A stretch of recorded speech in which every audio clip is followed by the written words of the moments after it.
The Prince, by Niccolò Machiavelli. Niccolò Machiavelli. 2. Lorenzo the Magnificent, son of Piero de' Medici. It is customary for those who wish to gain the favor of a prince to endeavor to do so by offering him gifts of those things which they hold most precious, or in which they know him to take especial delight. In this way, princes are often presented with horses, arms, cloth of gold, gems, and such like ornaments worthy of their grandeur. In my desire, however, to offer to your highness some humble testimony of my devotion, I have been unable to find among my possessions anything which I hold so dear or esteem so highly as that knowledge of the deeds of great men which I have acquired through a long experience of modern events and a constant study of the past. The results of my long observations and reflections are recorded in the little volume which I now offer to your highness. And although I deem this work unworthy of your highness's notice, yet my confidence in your humanity assures me that you will accept it, knowing that it is not in my power to offer you a greater gift than that of enabling you to understand in the shortest possible time all those things which I have learnt through danger and suffering in the course of many years.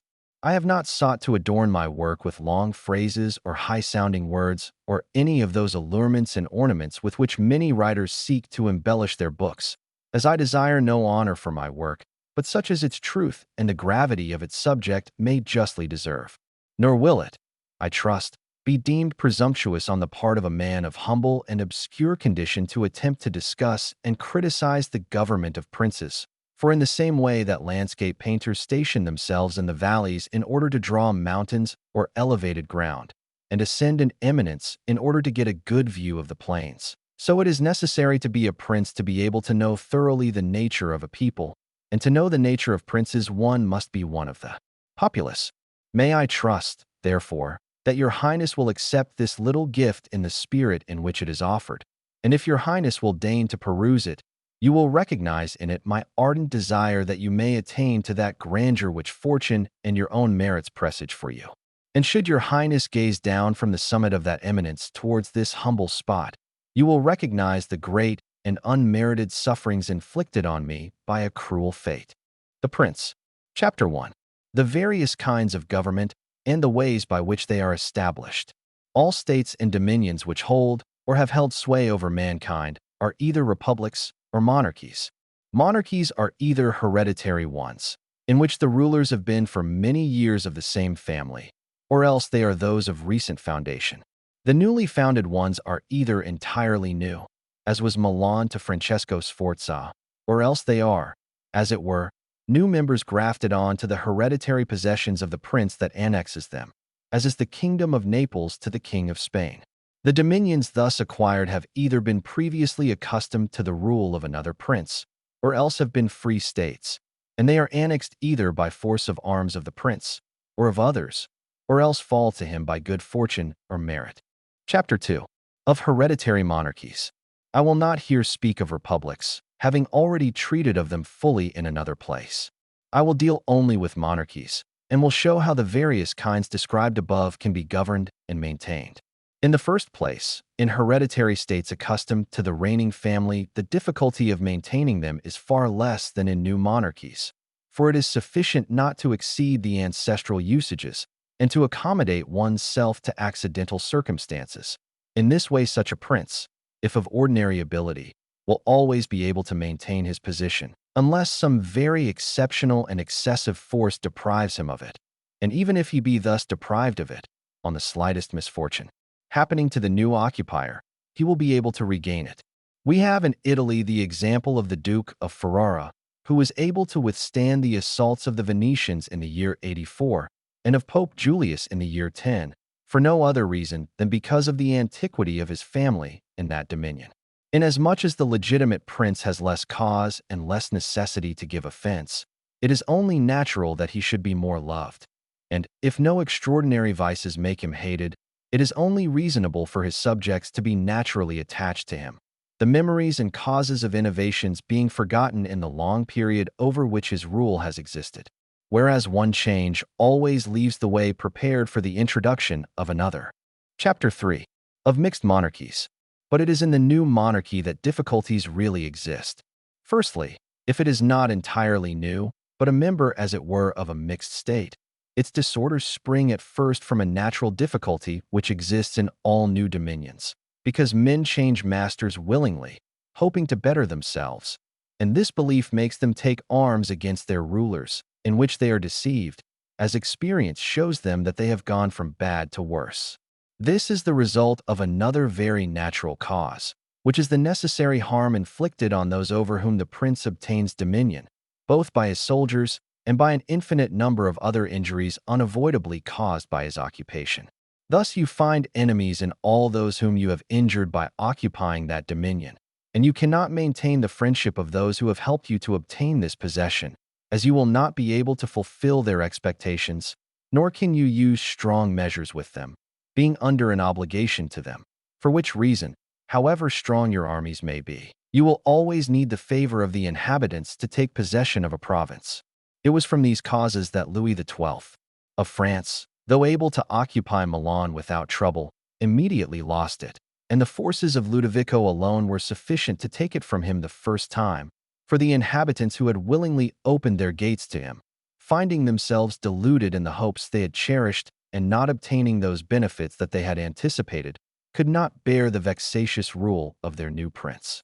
It is indeed true that, after reconquering the rebel territories, they are not so easily lost again, for the ruler is now, by the fact of the rebellion, less averse to secure his position by punishing offenders, investigating any suspicious circumstances, and strengthening himself in weak places. So that although the mere appearance of such a person as Duke Ludovico on the frontier was sufficient to cause France to lose Milan the first time, to make her lose her grip of it the second time was only possible when all the world was against her, and after her enemies had been defeated and driven out of Italy, which was the result of the causes above mentioned. Nevertheless, it was taken from her both the first and the second time. The general causes of the first loss have been already discussed. It remains now to be seen what were the causes of the second loss, and by what means France could have avoided it, or what measures might have been taken by another ruler in that position which were not taken by the King of France.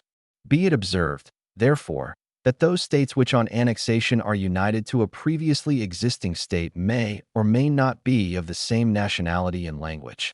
If they are, it is very easy to hold them, especially if they are not accustomed to freedom, and to possess them securely it suffices that the family of the princes which formerly governed them be extinct. For the rest, their old condition not being disturbed, and there being no dissimilarity of customs, the people settled down quietly under their new rulers, as is seen in the case of Burgundy, Brittany, Gascony, and Normandy, which have been so long united to France. And although there may be some slight differences of language, the customs of the people are nevertheless similar, and they can get along well together. And whoever obtains possession of them and wishes to retain them must bear in mind two things. The one, that the blood of their old rulers is extinct. The other, to make no alteration either in their laws or in their taxes. In this way they will, in a very short space of time, become united with their old possessions and form one state. But when dominions are acquired in a province differing in language, laws, and customs, the difficulties to be overcome are great, and it requires good fortune as well as great industry to retain them. One of the best and most certain means of doing so would be for the new ruler to take up his residence in them. This would render their possession more secure and durable. It is what the Turk has done in Greece. In spite of all the other measures taken by him to hold that state, it would not have been possible to retain it had he not gone to live there. Being on the spot, disorders can be seen as they arise and can quickly be remedied, but living at a distance, they are only heard of when they get beyond remedy. Besides which, the province is not despoiled by your officials. The subjects are pleased with the easy accessibility of their prince, and wishing to be loyal they have more reason to love him, and should they be otherwise they will have greater cause to fear him. Any external power who wishes to assail that state will be less disposed to do so, so that as long as he resides there he will be very hard to dispossess. The other and better remedy is to plant colonies in one or two of those places which form, as it were, the keys of the land, for it is necessary either to do this or to maintain a large force of armed men. The colonies will cost the prince little. With little or no expense on his part, he can send and maintain them. He only injures those whose lands and houses are taken to give to the new inhabitants, and these form but a small proportion of the state, and those who are injured, remaining poor and scattered, can never do any harm to him, and all the others are, on the one hand, not injured and therefore easily pacified, and, on the other, are fearful of offending lest they should be treated like those who have been dispossessed of their property. To conclude, these colonies cost nothing, are more faithful, and give less offense, and the injured parties being poor and scattered are unable to do mischief, as I have shown. For it must be noted that men must either be caressed or else annihilated. They will revenge themselves for small injuries, but cannot do so for great ones. The injury, therefore, that we do to a man must be such that we need not fear his vengeance. But by maintaining a garrison instead of colonists, one will spend much more and consume in guarding it all the revenues of that state, so that the acquisition will result in a loss, besides giving much greater offense, since it injures every one in that state with the quartering of the army on it, which being an inconvenience felt ** by all, every one becomes an enemy, and these are enemies which can do mischief, as, though beaten, they remain in their own homes. In every way, therefore, a garrison is as useless as colonies are useful. Further, the ruler of a foreign province, as described, should make himself the leader and defender of his less powerful neighbors, and endeavor to weaken the stronger ones, and take care that his possessions are not entered by some foreigner not less powerful than himself, who will always intervene at the request of those who are discontented either through ambition or fear, as was seen when the Aetoli invited the Romans into Greece. And in whatever province they entered, it was always at the request of the inhabitants. And the rule is that when a powerful foreigner enters a province, all the less powerful inhabitants become his adherents, moved by the envy they bear to those ruling over them. So much so that with regard to these minor potentates he has no trouble whatever in winning them over, for they willingly join forces with the state that he has acquired. He has merely to be careful that they do not assume too much power and authority, and he can easily with his own forces in their favor put down those that are powerful and remain in everything the arbiter of that province. And he who does not govern well in this way will soon lose what he has acquired, and while he holds it will meet with infinite difficulty and trouble. The Romans in the provinces they took always followed this policy. They established colonies, flattered the less powerful without increasing their strength, put down the most powerful, and did not allow foreign rulers to obtain influence in them.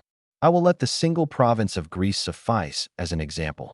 They made friends with the Achaei and the Aetoli. The kingdom of Macedonia was cast down, and Antiochus driven out, nor did they allow the merits of the Achaei or the Aetoli to gain them any increase of territory, nor did the persuasions of Philip induce them to befriend him without lowering him, nor could the power of Antiochus make them consent to allow him to hold any state in that province. For the Romans did in this case what all wise princes should do, who look not only at present dangers, but also at future ones and diligently guard against them. For being foreseen, they can easily be remedied, but if one waits till they are at hand, the medicine is no longer in time, as the malady has become incurable, it happening with this as with those hectic fevers spoken of by doctors, which at their beginning are easy to cure but difficult to recognize, but in course of time, when they have not at first been recognized and treated, become easy to recognize and difficult to cure. Thus it happens in matters of state. For knowing afar off, which it is only given to a prudent man to do, the evils that are brewing, they are easily cured. But when, for want of such knowledge, they are allowed to grow so that every one can recognize them, there is no longer any remedy to be found.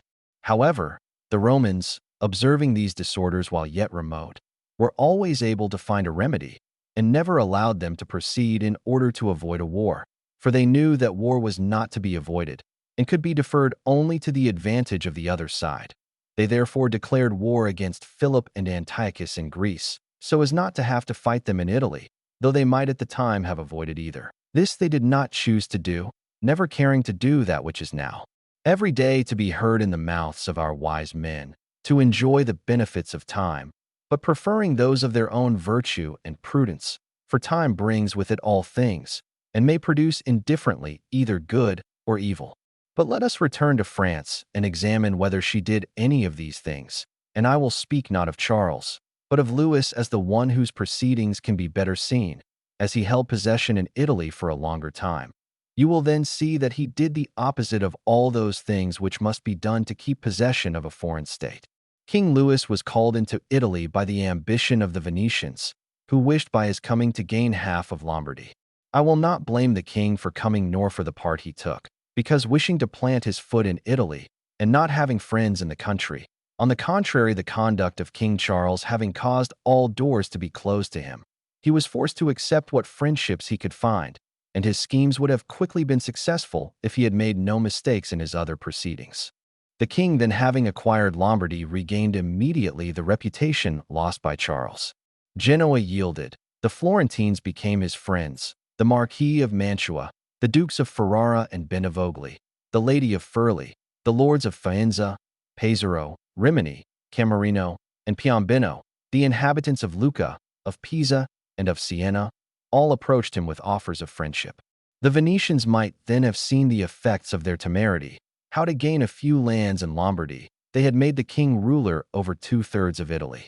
Consider how little difficulty the king would have had in maintaining his reputation in Italy if he had observed the rules above given, and kept a firm and sure hold over all those friends of his, who being many in number, and weak, and fearful, one of the church, another of the Venetians, were always obliged to hold fast to him, and by whose aid he could easily make sure of any who were still great.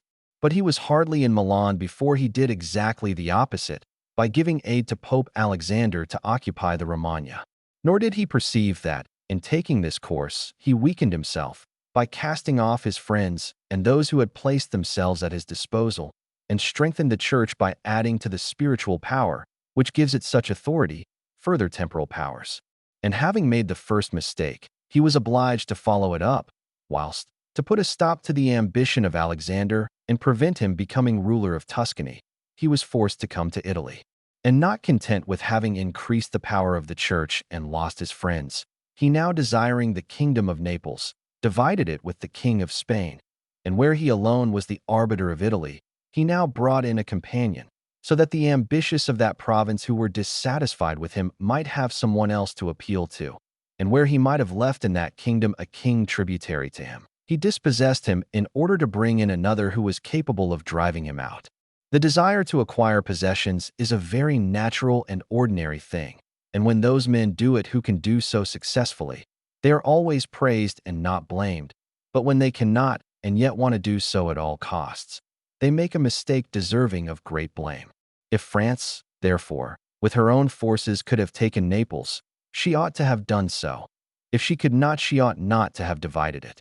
And if the partition of Lombardy with the Venetians is to be excused, as having been the means of allowing the French king to set foot in Italy, this other partition deserves blame, not having the excuse of necessity. Louis had thus made these 5 mistakes. He had crushed the smaller powers, increased the power in Italy of one ruler, brought into the land a very powerful foreigner, and he had not come to live there himself, nor had he established any colonies. Still, these mistakes might, if he had lived, not have injured him, had he not made the 6th, that of taking the state from the Venetians. For, if he had not strengthened the church and brought the Spaniards into Italy, it would have been right and necessary to humble them. Having once taken those measures, he ought never to have consented to their ruin, because, had the Venetians been strong, it would have kept the others from making attempts on Lombardy, partly because the Venetians would not have consented to any measures by which they did not get it for themselves, and partly because the others would not have wanted to take it from France to give it to Venice, and would not have had the courage to attack both. If anyone urges that King Louis yielded the Romagna to Alexander and the kingdom to Spain in order to avoid war, I reply, with the reasons already given, that one ought never to allow a disorder to take place in order to avoid war, for war is not thereby avoided, but only deferred to your disadvantage. And if others allege the promise given by the king to the Pope to undertake that enterprise for him, in return for the dissolution of his marriage and for the cardinalship of Rohan, I reply with what I shall say later on about the faith of princes and how it is to be observed. Thus King Louis lost Lombardy through not observing any of those conditions which have been observed by others who have taken provinces and wished to retain them. Nor is this any miracle, but very reasonable and natural. I spoke of this matter with Cardinal Rohan at Nantes when Valentine, as Cesare Borgia, son of Pope Alexander, was commonly called, was occupying the Romagna. For on Cardinal Rohan saying to me that the Italians did not understand war, I replied that the French did not understand politics, for if they did, they would never allow the Church to become so great. And experience shows us that the greatness in Italy of the Church and also of Spain have been caused by France, and her ruin has proceeded from them.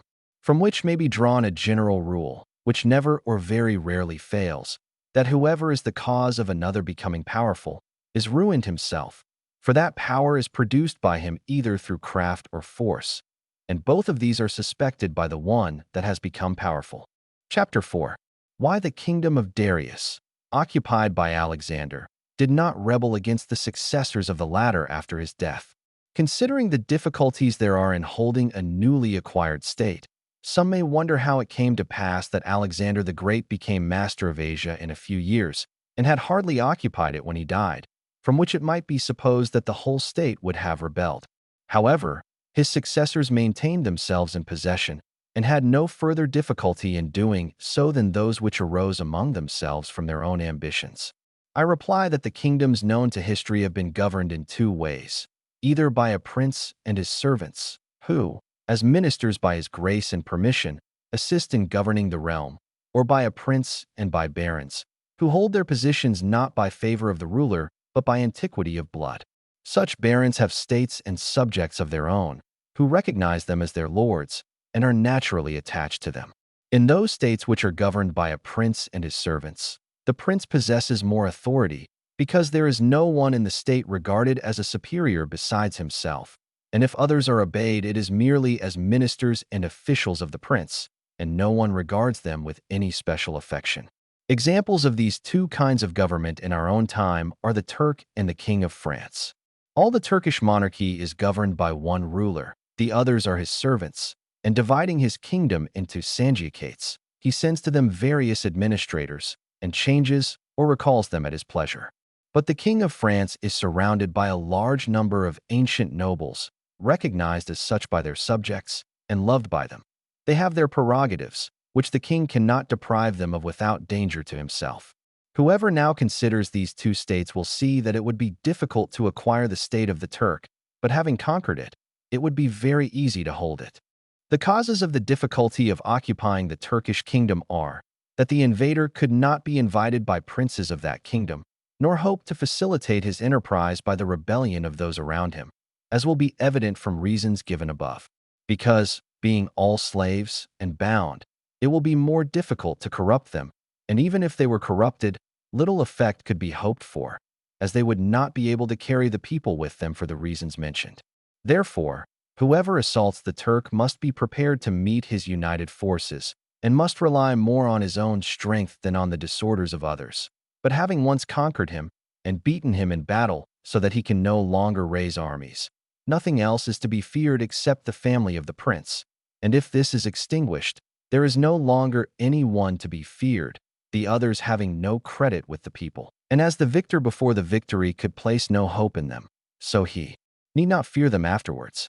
The contrary is the case in kingdoms governed like that of France, because it is easy to enter them by winning over some baron of the kingdom, there being always some malcontents, and those desiring innovations. These can, for the reasons stated, open the way to you and facilitate victory. But afterwards, if you wish to keep possession, infinite difficulties arise, both from those who have aided you and from those you have oppressed. Nor is it sufficient to extinguish the family of the prince, for there remain those nobles who will make themselves the head of new changes, and being neither able to content them nor exterminate them, you will lose the state whenever an occasion arises. Now, if you will consider what was the nature of the government of Darius, you will find it similar to the kingdom of the Turk, and therefore Alexander had first to completely overthrow it and seize the country, after which victory, Darius being dead, the state remained secure to Alexander, for the reasons discussed above. And his successors, had they remained united, might have enjoyed it in peace, nor did any tumults arise in the kingdom except those fomented by themselves. But it is impossible to possess with such ease countries constituted like France. Hence arose the frequent rebellions of Spain, France, and Greece against the Romans, owing to the numerous principalities which existed in those states. For, as long as the memory of these lasted, the Romans were always uncertain of their possessions.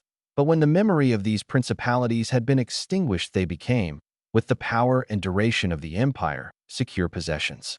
And afterwards the latter could, when fighting among themselves, draw each one with him a portion of these provinces, according to the authority he had established there.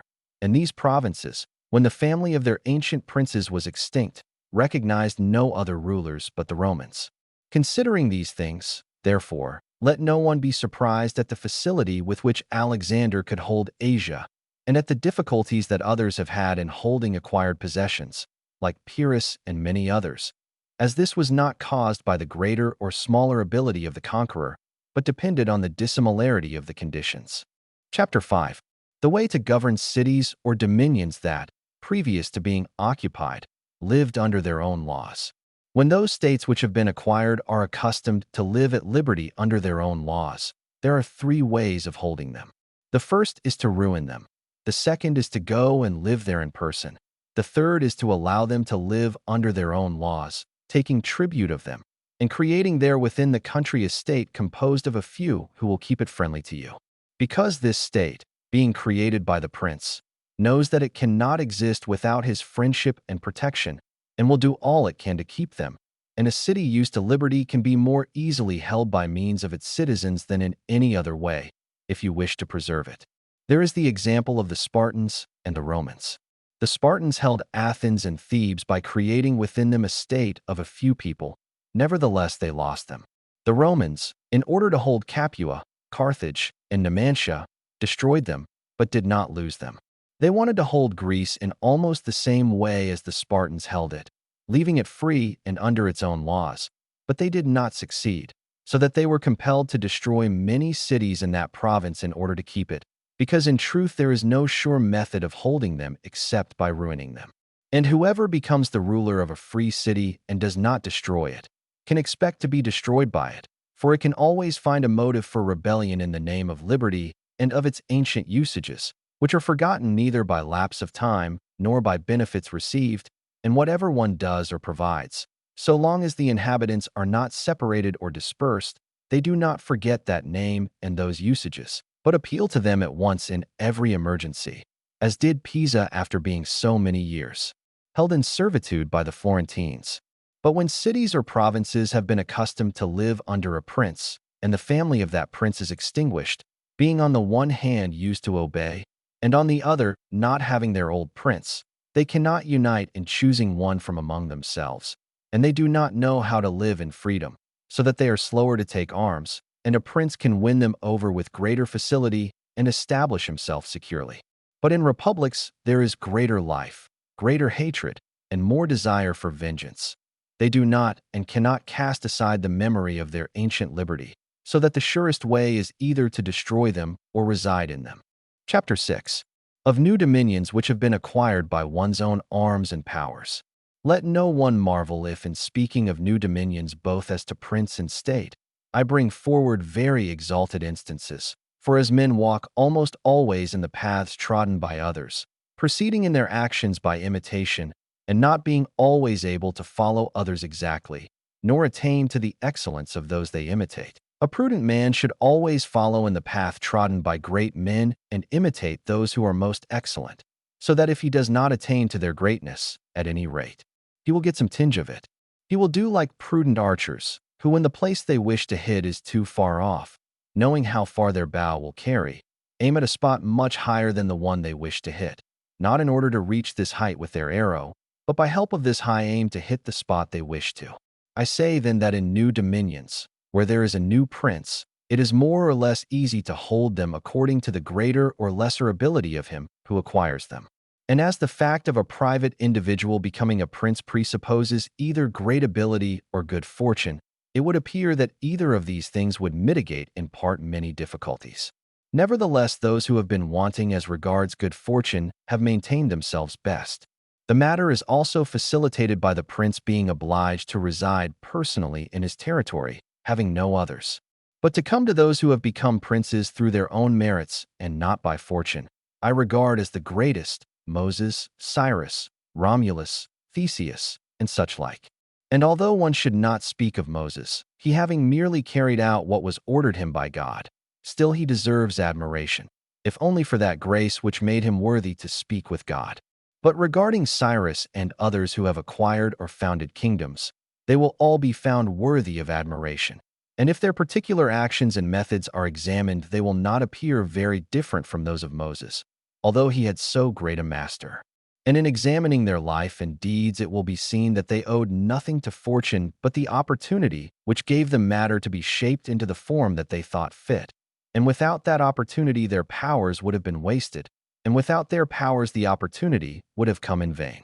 It was thus necessary that Moses should find the people of Israel slaves in Egypt and oppressed by the Egyptians, so that they were disposed to follow him in order to escape from their servitude. It was necessary that Romulus should be unable to remain in Alba and should have been exposed at his birth, in order that he might become king of Rome and founder of that nation. It was necessary that Cyrus should find the Persians discontented with the empire of the Medes, and the Medes weak and effeminate through long peace. Theseus could not have showed his abilities if he had not found the Athenians dispersed. These opportunities, therefore, gave these men their chance, and their own great qualities enabled them to profit by them, so as to ennoble their country and augment its fortunes. Those who by heroic means such as these become princes, obtain their dominions with difficulty, but retain them easily, and the difficulties which they have in acquiring their dominions arise in part from the new rules and regulations that they have to introduce in order to establish their position securely. It must be considered that there is nothing more difficult to carry out, nor more doubtful of success, nor more dangerous to handle, than to initiate a new order of things. For the reformer has enemies in all those who profit by the old order, and only lukewarm defenders in all those who would profit by the new order. This lukewarmness arising partly from fear of their adversaries, who have the laws in their favor, and partly from the incredulity of mankind, who do not truly believe in anything new until they have had actual experience of it. Thus it arises that on every opportunity for attacking the reformer, his opponents do so with the zeal of partisans, the others only defend him half-heartedly, so that between them he runs great danger.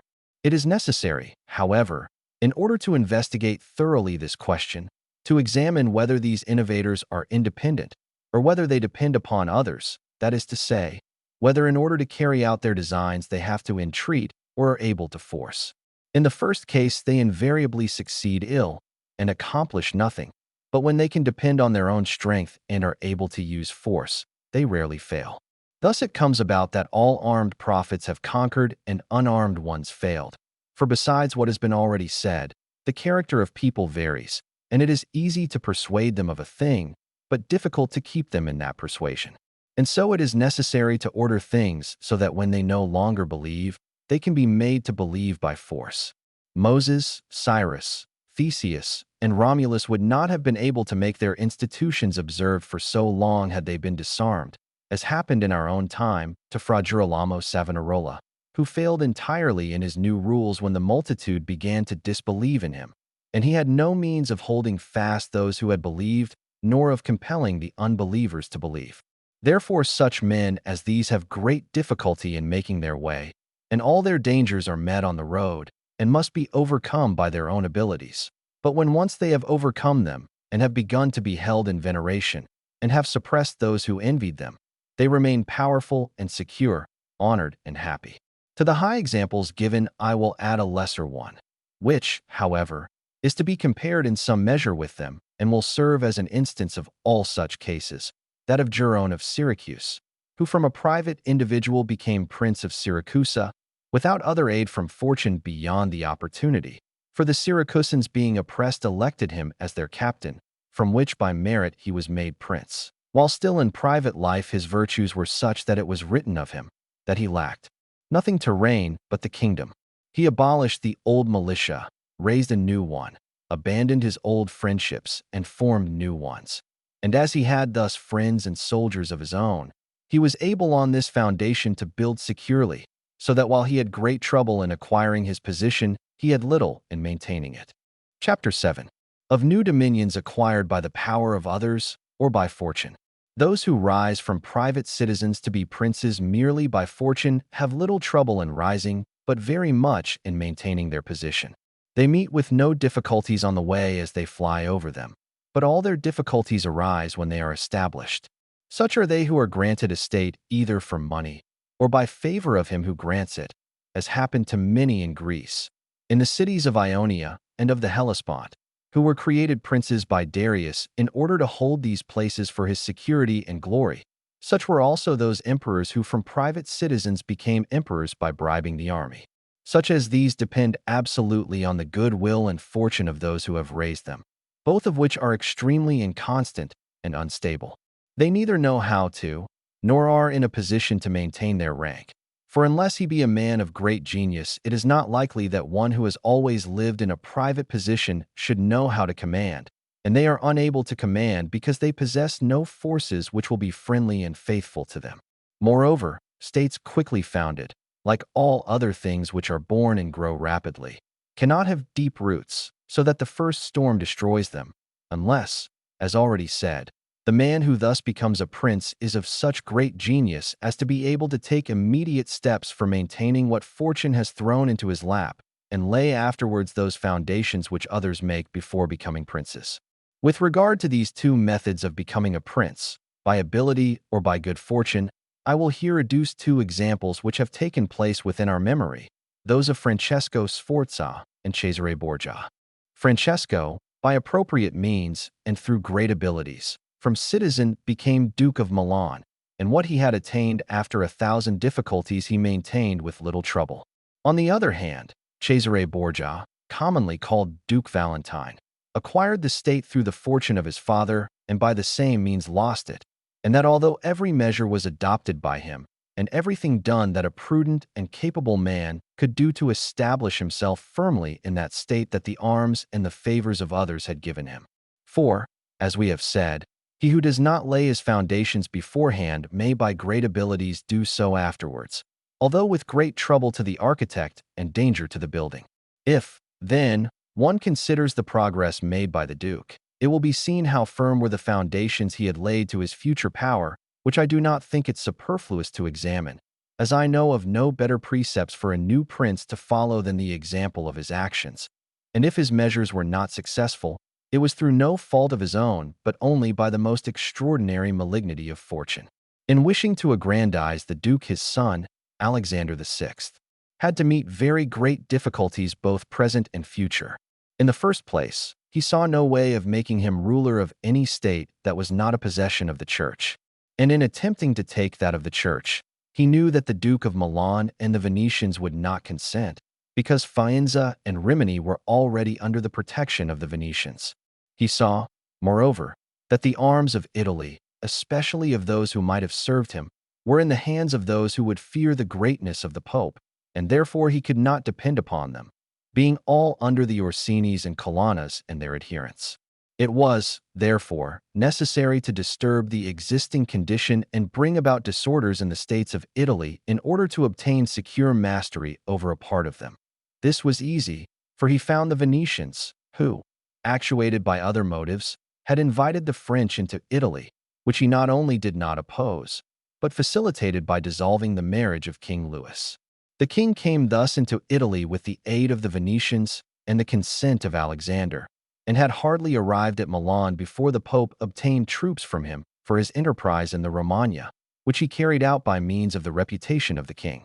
The Duke, having thus obtained the Romagna and defeated the Colonnas, was hindered in maintaining it and proceeding further by two things: the one, his forces, of which he doubted the fidelity; the other, the will of France, that is to say, he feared lest the arms of the Orsini of which he had availed himself should fail him, and not only hinder him in obtaining more, but take from him what he had already conquered. And he also feared that the king might do the same. He had evidence of this as regards the Orsini when, after taking Faenza, he assaulted Bologna and observed their backwardness in the assault. And as regards the king, he perceived his designs when, after taking the dukedom of Urbino, he attacked Tuscany, and the king made him desist from that enterprise, whereupon the duke decided to depend no longer on the fortunes and arms of others. The first thing he did was to weaken the parties of the Orsinis and Colonnas in Rome by gaining all their adherents who were gentlemen and making them followers of himself, by granting them large pensions and appointing them to commands and offices according to their rank, so that their attachment to their parties was extinguished in a few months and entirely concentrated on the Duke. After this, he awaited an opportunity for crushing the Orsinis, having dispersed the adherents of the Colonna family, and when the opportunity arrived he made good use of it, for the Orsini, seeing at length that the greatness of the Duke and of the Church meant their own ruin, convoked a diet at Magione in the Perugino. Hence sprang the rebellion of Urbino and the tumults in Romagna and infinite dangers to the Duke, who overcame them all with the help of the French, and having regained his reputation, neither trusting France nor other foreign forces in order not to have to oppose them, he had recourse to stratagem. He dissembled his aims so well that the Orsini, through the mediation of Signor Pavolo, made their peace with him, which the Duke spared no efforts to make secure, presenting them with robes, money, and horses, so that in their simplicity they were induced to come to Sinigaglia and fell into his hands. Having thus suppressed these leaders and made their partisans his friends, the Duke had laid a very good foundation to his power, having all the Romagna with the Duchy of Urbino, and having gained the favor of the inhabitants, who began to feel the benefit of his rule. And as this part is worthy of note and of imitation by others, I will not omit mention of it. When he took the Romagna, it had previously been governed by weak rulers, who had rather despoiled their subjects than governed them, and given them more cause for disunion than for union, so that the province was a prey to robbery, assaults, and every kind of disorder. He, therefore, judged it necessary to give them a good government in order to make them peaceful and obedient to his rule. For this purpose he appointed Messer Ramiro di Orco, a cruel and able man, to whom he gave the fullest authority. This man, in a short time, was highly successful in rendering the country orderly and united, whereupon the Duke, not deeming such excessive authority expedient, lest it should become hateful, appointed a civil court of justice in the middle of the province under an excellent president, to which each city appointed its own advocate. And as he knew that the harshness of the past had engendered some amount of hatred, in order to purge the minds of the people and to win them over completely, he resolved to show that if any cruelty had taken place, it was not by his orders, but through the harsh disposition of his minister. And taking him on some pretext, he had him placed one morning in the public square at Cesena, cut in half, with a piece of wood and blood-stained knife by his side. The ferocity of this spectacle caused the people both satisfaction and amazement.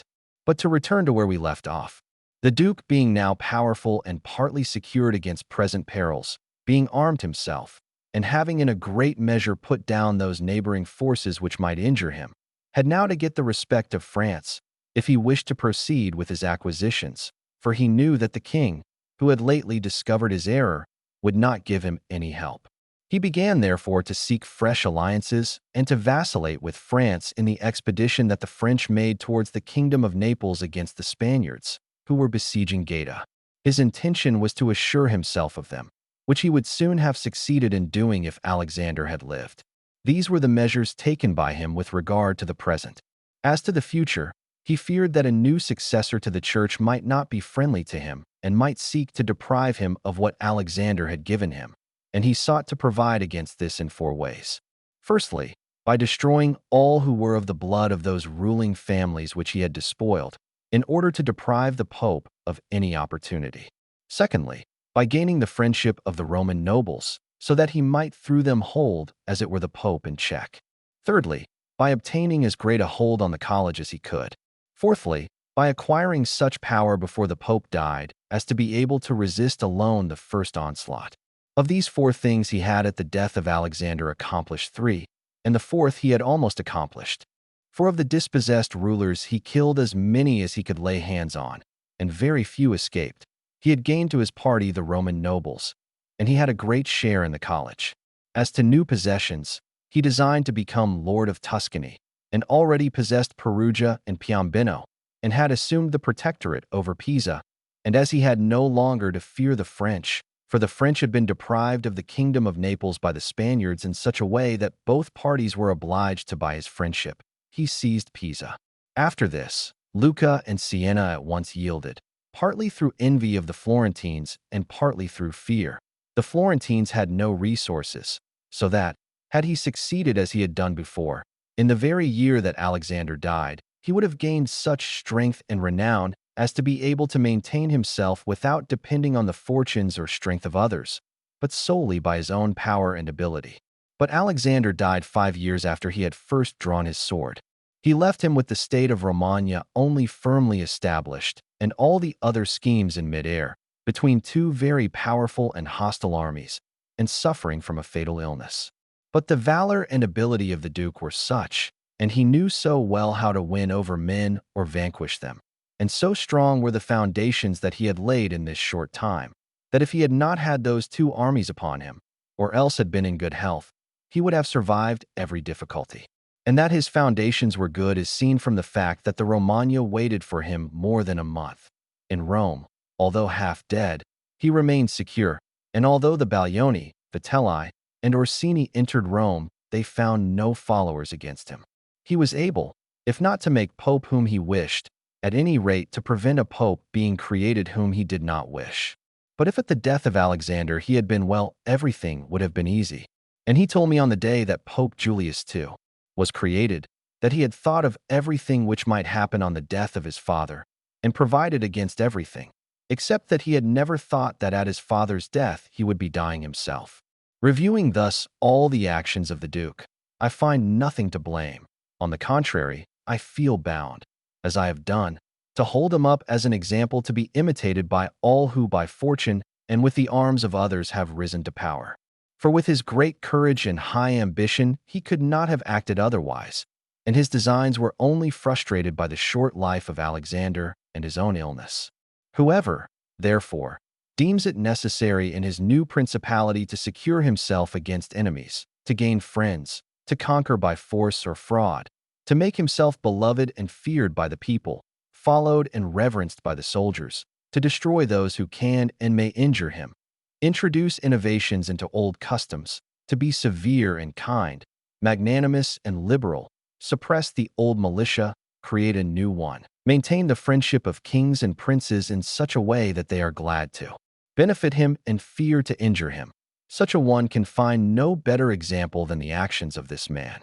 The only thing he can be accused of is that in the creation of Julius II, he made a bad choice, for, as has been said, not being able to choose his own pope, he could still prevent anyone being made pope, and he ought never to have permitted any of those cardinals to be raised to the papacy whom he had injured, or who when pope would stand in fear of him. For men commit injuries either through fear or through hate.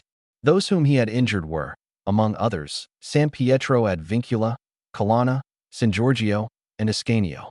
All the others, if assumed to the pontificate, would have had to fear him except Rohan and the Spaniards, the latter through their relationship and obligations to him, the former from his great power, being related to the King of France. For these reasons the Duke ought above all things to have created a Spaniard pope, and if unable to, then he should have consented to Rohan being appointed and not San Pietro ad Vincula. And whoever thinks that in high personages new benefits cause old offenses to be forgotten, makes a great mistake. The Duke, therefore, erred in this choice, and it was the cause of his ultimate ruin. Chapter 8. Of those who have attained the position of prince by villainy. But as there are still two ways of becoming prince which cannot be attributed entirely either to fortune or to ability, they must not be passed over, although one of them could be more fully discussed if we were treating of republics. These are when one becomes prince by some nefarious or villainous means, or when a private citizen becomes the prince of his country through the favor of his fellow citizens. And in speaking of the former means, I will give two examples, one ancient, the other modern, without entering further into the merits of this method, as I judge them to be sufficient for any one obliged to imitate them. Agathocles the Sicilian rose not only from private life, but from the lowest and most abject position to be king of Syracuse. The son of a potter, he led a life of the utmost wickedness through all the stages of his fortune. Nevertheless, his wickedness was accompanied by such vigor of mind and body that, having joined the militia, he rose through all its grades to be praetor of Syracuse. Having been appointed to this position, and having decided to become prince, and to hold with violence, and without the support of others that which had been granted him. And having imparted his design to Hamilcar the Carthaginian, who with his armies was fighting in Sicily, he called together one morning the people and synod of Syracuse, as if he had to deliberate on matters of importance to the republic, and at a given signal had all the senators and the richest men of the people killed by his soldiers. After their death he occupied and held rule over the city without any civil disorders. And although he was twice beaten by the Carthaginians and ultimately besieged, he was able not only to defend the city, but leaving a portion of his forces for its defense.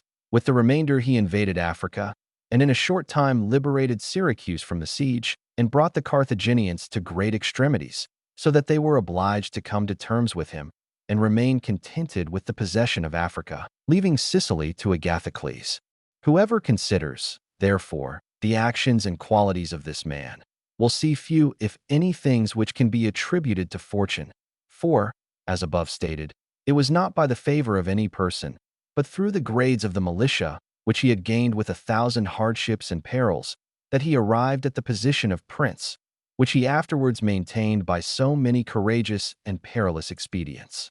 It cannot be called a virtue to kill one's fellow citizens, betray one's friends, be without faith, without pity, and without religion, by which methods one may indeed gain an empire, but not glory. For if the virtues of Agathocles in braving and overcoming perils, and his greatness of soul in supporting and surmounting obstacles be considered, one sees no reason for holding him inferior to any of the most renowned captains. Nevertheless, his barbarous cruelty and inhumanity, together with his countless atrocities, do not permit of his being named among the most famous men. We cannot attribute to fortune or merit that which he achieved without either. In our own times, during the reign of Alexander VI, Oliverado du Fermo had been left a young boy under the care of his maternal uncle, Giovanni Fogliani, who brought him up and sent him in early youth to fight under Paolo Vitelli, in order that he might, under that discipline, obtain a good military position. On the death of Paolo, he fought under his brother Vitellozzo, and in a very short time, being of great intelligence and active in mind and body, he became one of the leaders of his troops. But deeming it servile to be under others, he resolved, with the help of some citizens of Fermo, who preferred servitude to the liberty of their country, and with the favor of the Vitellis, to occupy Fermo. He therefore wrote to Giovanni Fogliani how, having been for many years away from home, he wished to come to see him and his city, and in some measure to revisit his estates. And as he had only labored to gain honor, in order that his fellow citizens might see that he had not spent his time in vain, he wished to come honorably accompanied by 100 horsemen, his friends and followers, and prayed him that he would be pleased to order that he should be received with honor by the citizens of Fermo, by which he would honor not only him, Oliverado, but also himself, as he had been his pupil. Giovanni did not fail in any duty towards his nephew. He caused him to be honorably received by the people of Fermo, and lodged him in his own houses. After waiting some days to arrange all that was necessary to his villainous projects, Oliverado invited Giovanni Fogliani and all the principal men of Fermo to a grand banquet. After the dinner and the entertainments usual at such feasts, Oliverado artfully introduced certain important matters of discussion, speaking of the greatness of Pope Alexander and of his son Cesare, and of their enterprises. To which discourses Giovanni and others having replied, he all at once rose, saying that these matters should be spoken of in a more secret place, and withdrew into a room where Giovanni and the other citizens followed him. They were no sooner seated than soldiers rushed out of hiding places and killed Giovanni and all the others.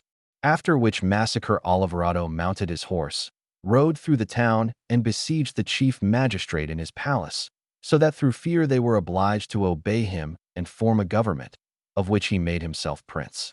And all those being dead who, if discontented, could injure him, he fortified himself with new orders, civil and military, in such a way that within the year that he held the principality, he was not only safe himself in the city of Fermo, but had become formidable to all his neighbors.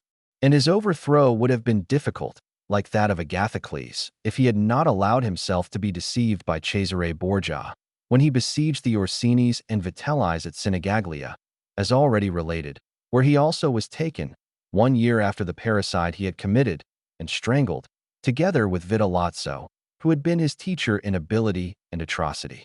Some may wonder how it came about that Agathocles and others like him could, after infinite treachery and cruelty, live secure for many years in their country and defend themselves from external enemies without being conspired against by their subjects.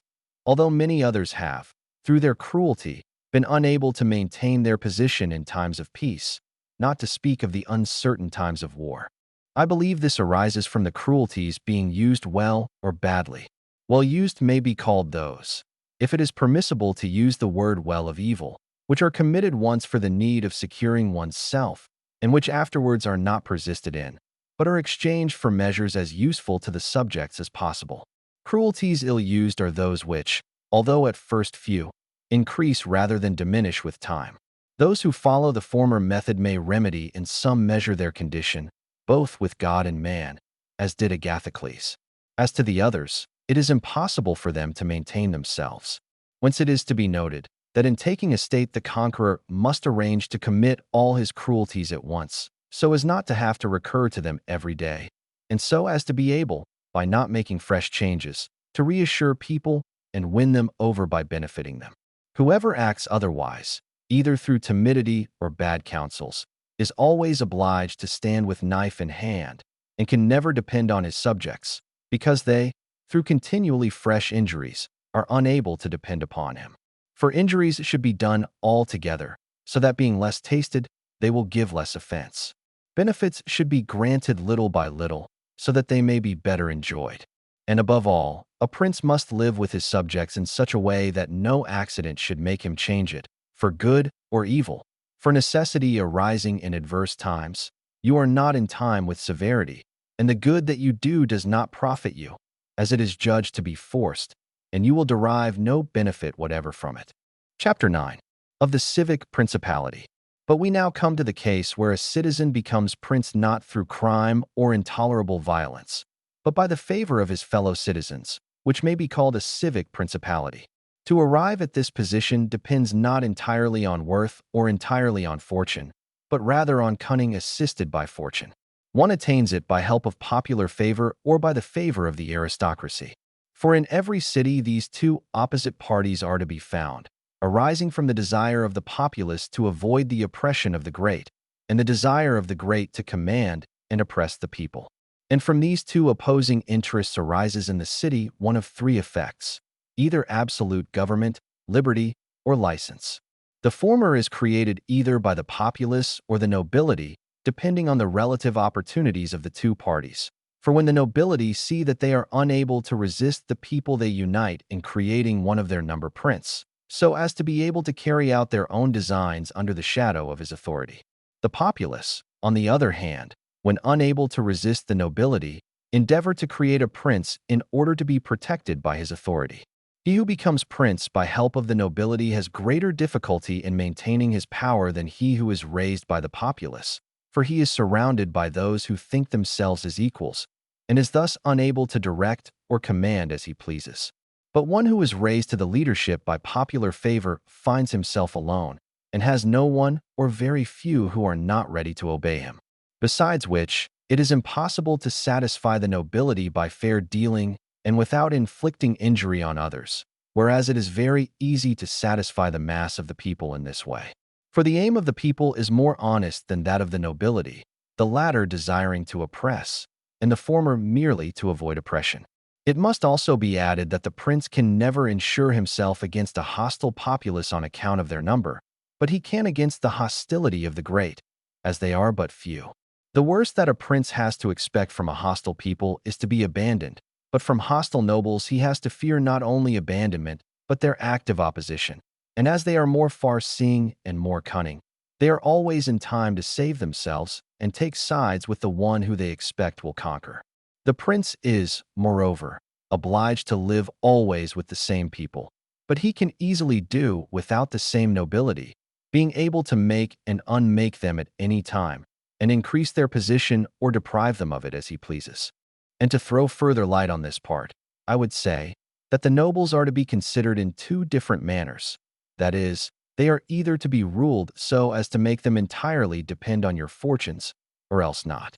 Those that are thus bound to you and are not rapacious must be honored and loved. Those who are not bound must be considered in two ways. They either do this through pusillanimity and natural want of courage, and in this case you ought to make use of them, and especially such as are of good counsel, so that they may honor you in prosperity, and in adversity you have not to fear them. But when they are not bound to you of set purpose and for ambitious ends, it is a sign that they think more of themselves than of you. And from such men the prince must guard himself and look upon them as secret enemies, who will help to ruin him when in adversity. One, however, who becomes prince by favor of the populace, must maintain its friendship, which he will find easy, the people asking nothing but not to be oppressed. But one who against the people's wishes becomes prince by favor of the nobles, should above all endeavor to gain the favor of the people. This will be easy to him if he protects them. And as men, who receive good from those they expected evil from, feel under a greater obligation to their benefactor, so the subject populace will become even better disposed towards him than if he had become prince through their favor. The prince can win their favor in many ways, which vary according to circumstances, for which no certain rule can be given, and will therefore be passed over. I will only say, in conclusion, that it is necessary for a prince to possess the friendship of the people. Otherwise he has no resource in times of adversity. Nabis, prince of the Spartans, sustained a siege by the whole of Greece and a victorious Roman army, and defended against them his country and maintained his own position. It sufficed when the danger arose for him to make sure of a few, which would not have been enough if the populace had been hostile to him. And let no one oppose my opinion in this by quoting the trite proverb, "He who builds on the people, builds on mud," because that is true when a private citizen relies upon the people and persuades himself that they will liberate him if he is oppressed by enemies or by the magistrates. In this case, he might often find himself deceived, as happened in Rome to the Gracchi and in Florence to Messer Giorgio Scali. But when it is a prince who founds himself on this basis, one who can command and is a man of courage and does not get frightened in adversity and does not neglect other preparations, and one who by his own courage and measures animates the mass of the people, he will not find himself deceived by them, and he will find that he has laid his foundations well. Usually these principalities are in danger when the prince from the position of a civil ruler changes to an absolute one, for these princes either command themselves or by means of magistrates. In the latter case their position is weaker and more dangerous, for they are at the mercy of those citizens who are appointed magistrates, who can, especially in times of adversity, with great facility deprive them of their position, either by acting against them or by not obeying them. The prince is not in time, in such dangers, to assume absolute authority, for the citizens and subjects who are accustomed to take their orders from the magistrates are not ready in these emergencies to obey his, and he will always in doubtful times lack men whom he can rely on. Such a prince cannot base himself on what he sees in quiet times, when the citizens have need of the state, for then every one is full of promises, and each one is ready to die for him when death is far off. But in adversity, when the state has need of citizens, then he will find but few. And this experience is the more dangerous, in that it can only be had once. Therefore a wise prince will seek means by which his subjects will always, and in every possible condition of things, have need of his government, and then they will always be faithful to him. Chapter 10. How the strength of all states should be measured. In examining the character of these principalities, it is necessary to consider another point, namely, whether the prince has such a position as to be able in case of need to maintain himself alone, or whether he has always need of the protection of others. The better to explain this, I would say, that I consider those capable of maintaining themselves alone who can, through abundance of men or money, put together a sufficient army, and hold the field against any one who assails them. And I consider to have need of others, those who cannot take the field against their enemies, but are obliged to take refuge within their walls and stand on the defensive. We have already discussed the former case, and will speak in future of it as occasion arises. In the second case, there is nothing to be said except to encourage such a prince to provision and fortify his own town, and not to trouble about the country. And whoever has strongly fortified his town and, as regards the government of his subjects, has proceeded as we have already described and will further relate, will be attacked with great reluctance, for men are always averse to enterprises in which they foresee difficulties, and it can never appear easy to attack one who has his town well guarded and is not hated by the people. The cities of Germany are extremely liberal, have little surrounding country, and obey the emperor when they choose, and they do not fear him or any other potentate that they have about them. They are fortified in such a manner that everyone thinks that to reduce them would be tedious and difficult, for they all have the necessary moats and bastions, sufficient artillery, and always keep in the public storehouses food and drink and fuel for 1 year. Beyond which, to keep the lower classes satisfied, and without loss to the public, they have always enough means to give them work for 1 year in these employments which form the nerve and life of the town, and in the industries by which the lower classes live. Military exercises are still held in reputation, and many regulations are in force for maintaining them. A prince, therefore, who possesses a strong city and does not make himself hated, cannot be assaulted, and if he were to be so, the assailant would be obliged to retire shamefully, for so many things change that it is almost impossible for anyone to hold the field for a year with his armies idle. And to those who urge that the people, having their possessions outside and seeing them burnt, will not have patience, and the long siege and self-interest will make them forget their prince, I reply that a powerful and courageous prince will always overcome those difficulties by now raising the hopes of his subjects that the evils will not last long, now impressing them with fear of the enemy's cruelty, now by dexterously assuring himself of those who appear too bold. Besides which, the enemy would naturally burn and ruin the country on first arriving and in the time when men's minds are still hot and eager to defend themselves, and therefore the prince has still less to fear, for after some days, when people have cooled down, the damage is done, the evil has been suffered, and there is no remedy, so that they are the more ready to unite with their prince, as it appears that he is under an obligation to them, their houses having been burnt and their possessions ruined in his defense. It is the nature of men to be as much bound by the benefits that they confer as by those they receive, from which it follows that, everything considered, a prudent prince will not find it difficult to uphold the courage of his subjects both at the commencement and during a state of siege, if he possesses provisions and means to defend himself. Chapter 11. Of Ecclesiastical Principalities. It now remains to us only to speak of ecclesiastical principalities, with regard to which the difficulties lie wholly before they are possessed. They are acquired either by ability or by fortune, but are maintained without either, for they are sustained by the ancient religious customs, which are so powerful and of such quality, that they keep their princes in power in whatever manner they proceed and live. These alone have a state without defending it, have subjects without governing them, and the states, not being defended, are not taken from them. The subjects not being governed do not disturb themselves, and neither think of nor are capable of alienating themselves from them. Only these principalities, therefore, are secure and happy.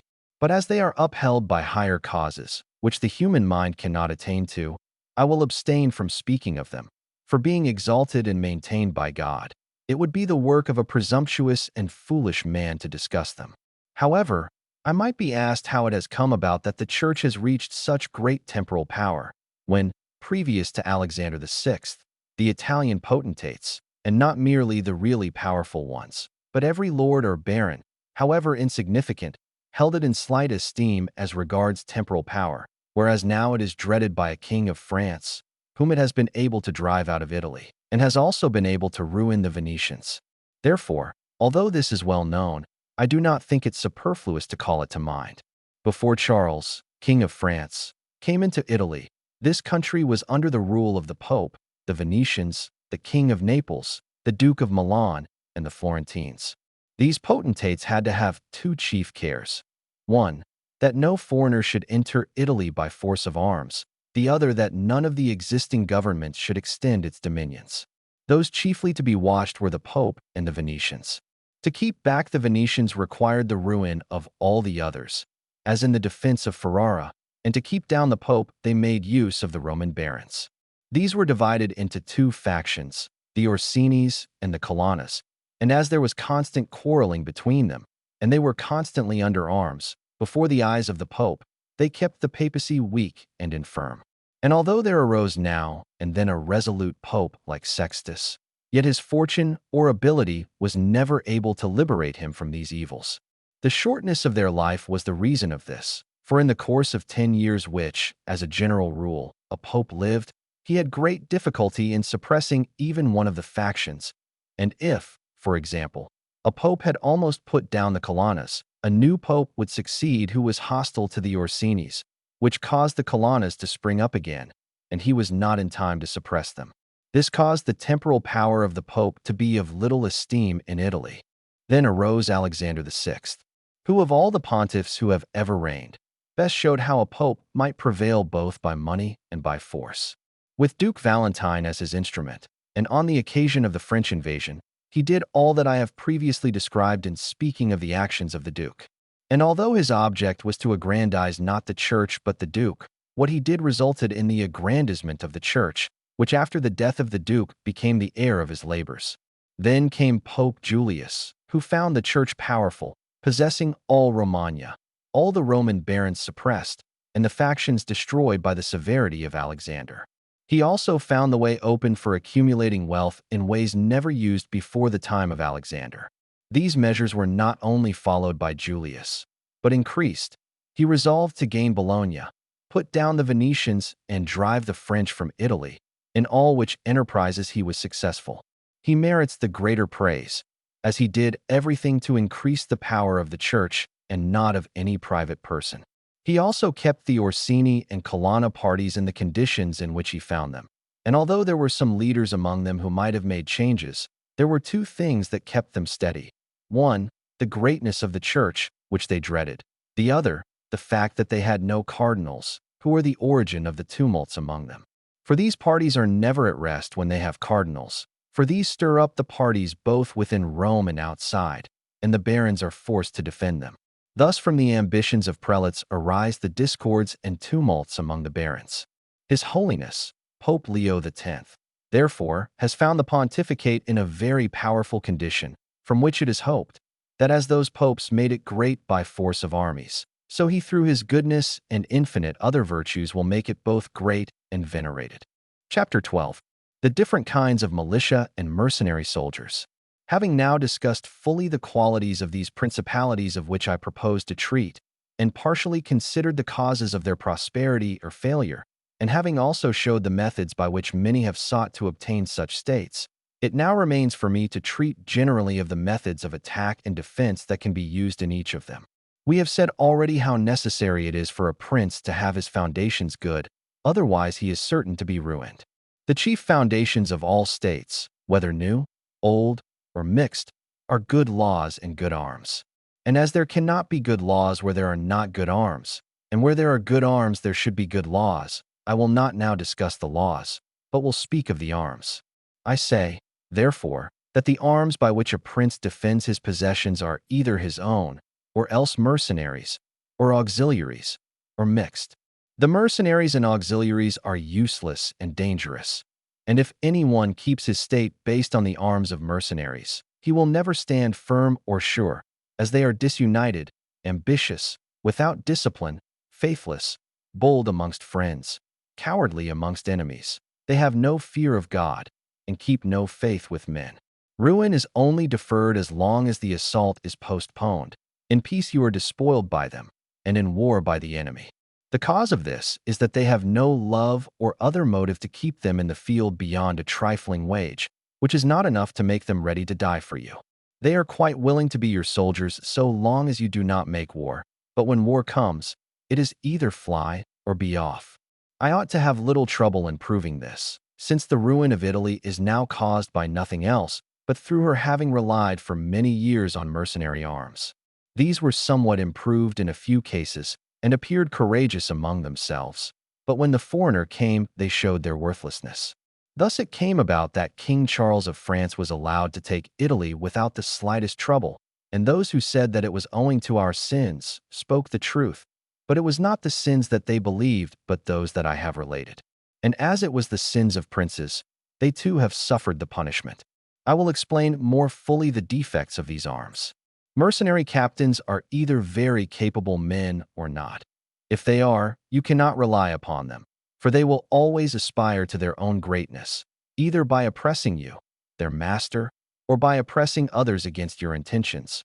But if the captain is not an able man, he will generally ruin you. And if it is replied to this, that whoever has armed forces will do the same, whether these are mercenary or not, I would reply that as armies are to be used either by a prince or by a republic, the prince must go in person to take the position of captain, and the republic must send its own citizens. If the one sent turns out incompetent, it must change him, and if capable, keep him by law from going beyond the proper limits. And it is seen by experience that only princes and armed republics make very great progress, whereas mercenary forces do nothing but damage. And also an armed republic submits less easily to the rule of one of its citizens than a republic armed by foreign forces. Rome and Sparta were for many centuries well armed and free. The Swiss are well armed and enjoy great freedom. As an example of mercenary armies in antiquity, there are the Carthaginians, who were oppressed by their mercenary soldiers after the termination of the first war with the Romans, even while they still had their own citizens as captains. Philip of Macedon was made captain of their forces by the Thebans after the death of Epaminondas, and after gaining the victory, he deprived them of liberty. The Milanese, on the death of Duke Philip, hired Francesco Sforza against the Venetians, who, having overcome the enemy at Caravaggio, allied himself with them to oppress the Milanese, his employers. The father of this Sforza, being a soldier in the service of the Queen Giovanna of Naples, left her suddenly unarmed, by which she was compelled, in order not to lose the kingdom, to throw herself into the arms of the King of Aragon. And if the Venetians and Florentines have in times past increased their dominions by means of such forces, and their captains have not made themselves princes, but have defended them, I reply that the Florentines in this case have been favored by chance, for of the capable leaders whom they might have feared, some did not conquer, some met with opposition, and others directed their ambition elsewhere. The one who did not conquer was Sir John Hawkwood, whose fidelity could not be known as he was not victorious, but everyone will admit that, had he conquered, the Florentines would have been at his mercy. Sforza had always the Bracceschi against him, they being constantly at enmity. Francesco directed his ambition towards Lombardy, Braccio against the Church and the Kingdom of Naples. But let us look at what followed a short time ago. The Florentines appointed Paolo Vitelli their captain, a man of great prudence, who had risen from a private station to the highest reputation. If he had taken Pisa, no one can deny that it was highly important for the Florentines to retain his friendship, because had he become the soldier of their enemies, they would have had no means of opposing him, and in order to retain him, they would have been obliged to obey him. As to the Venetians, if one considers the progress they made, it will be seen that they acted surely and gloriously so long as they made war with their own forces, that it was before they commenced their enterprises on land that they fought courageously with their own gentlemen and armed populace. But when they began to fight on land, they abandoned this virtue and began to follow the Italian custom. And at the commencement of their land conquests, they had not much to fear from their captains, their land possessions not being very large, and their reputation being great. But as their possessions increased, as they did under Carmignola, they had an example of their mistake. For seeing that he was very powerful, after he had defeated the Duke of Milan, and knowing, on the other hand, that he was not enterprising in warfare, they considered that they would not make any more conquests with him, and they neither would nor could dismiss him, for fear of losing what they had already gained.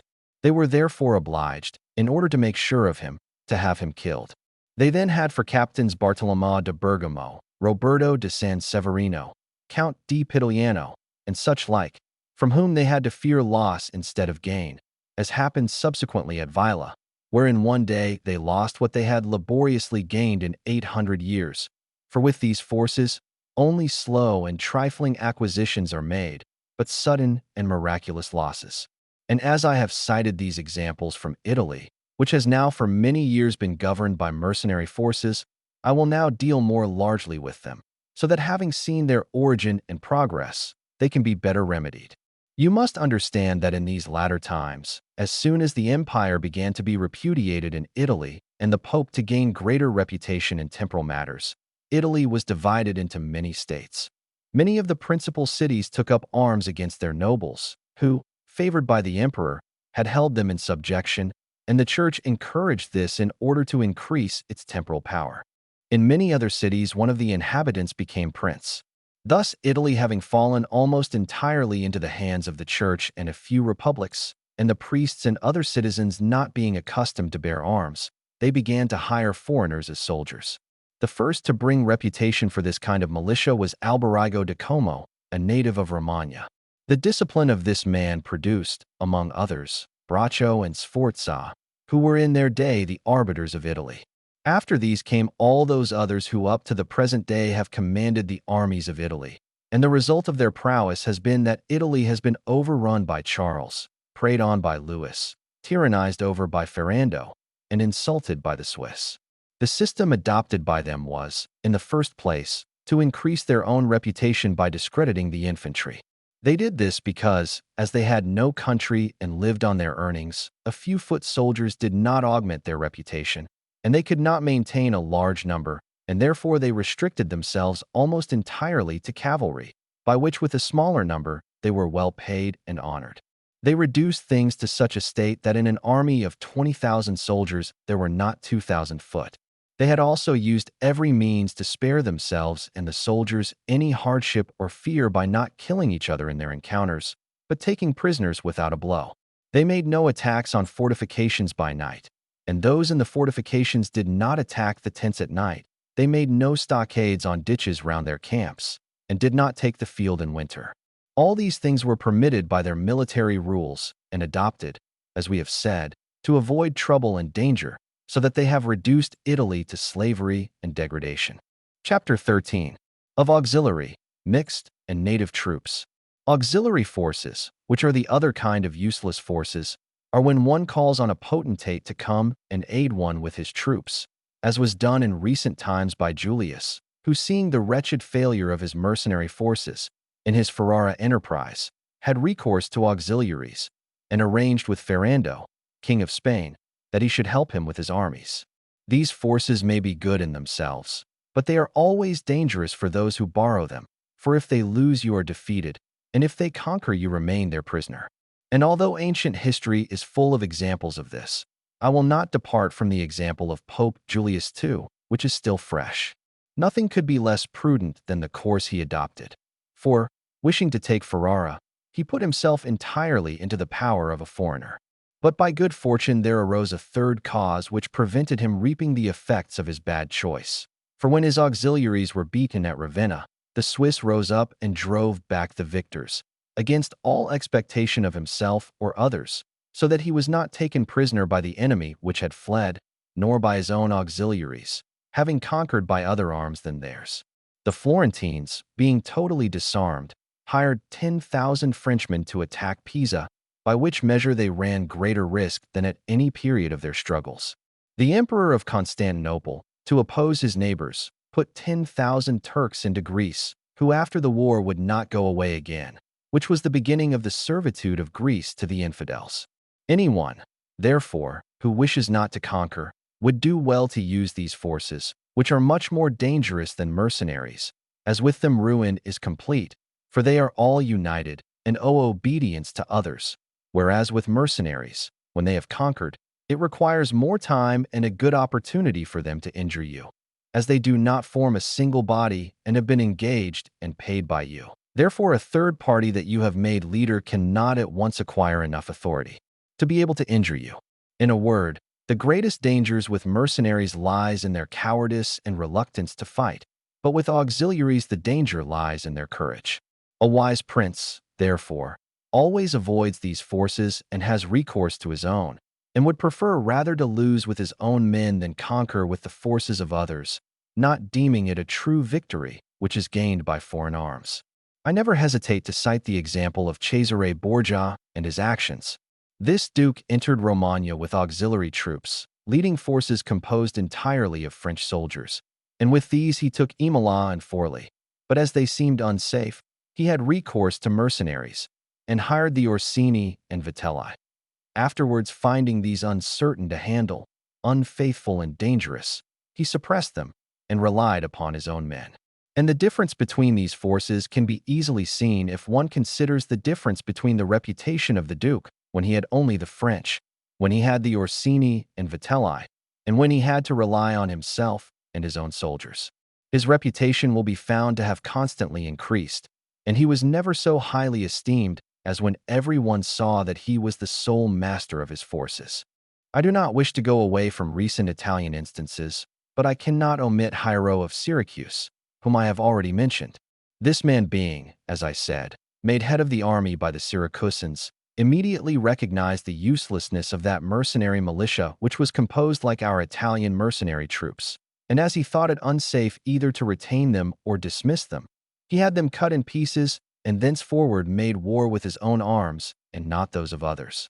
I would also call to mind a figure out of the Old Testament which well illustrates this point.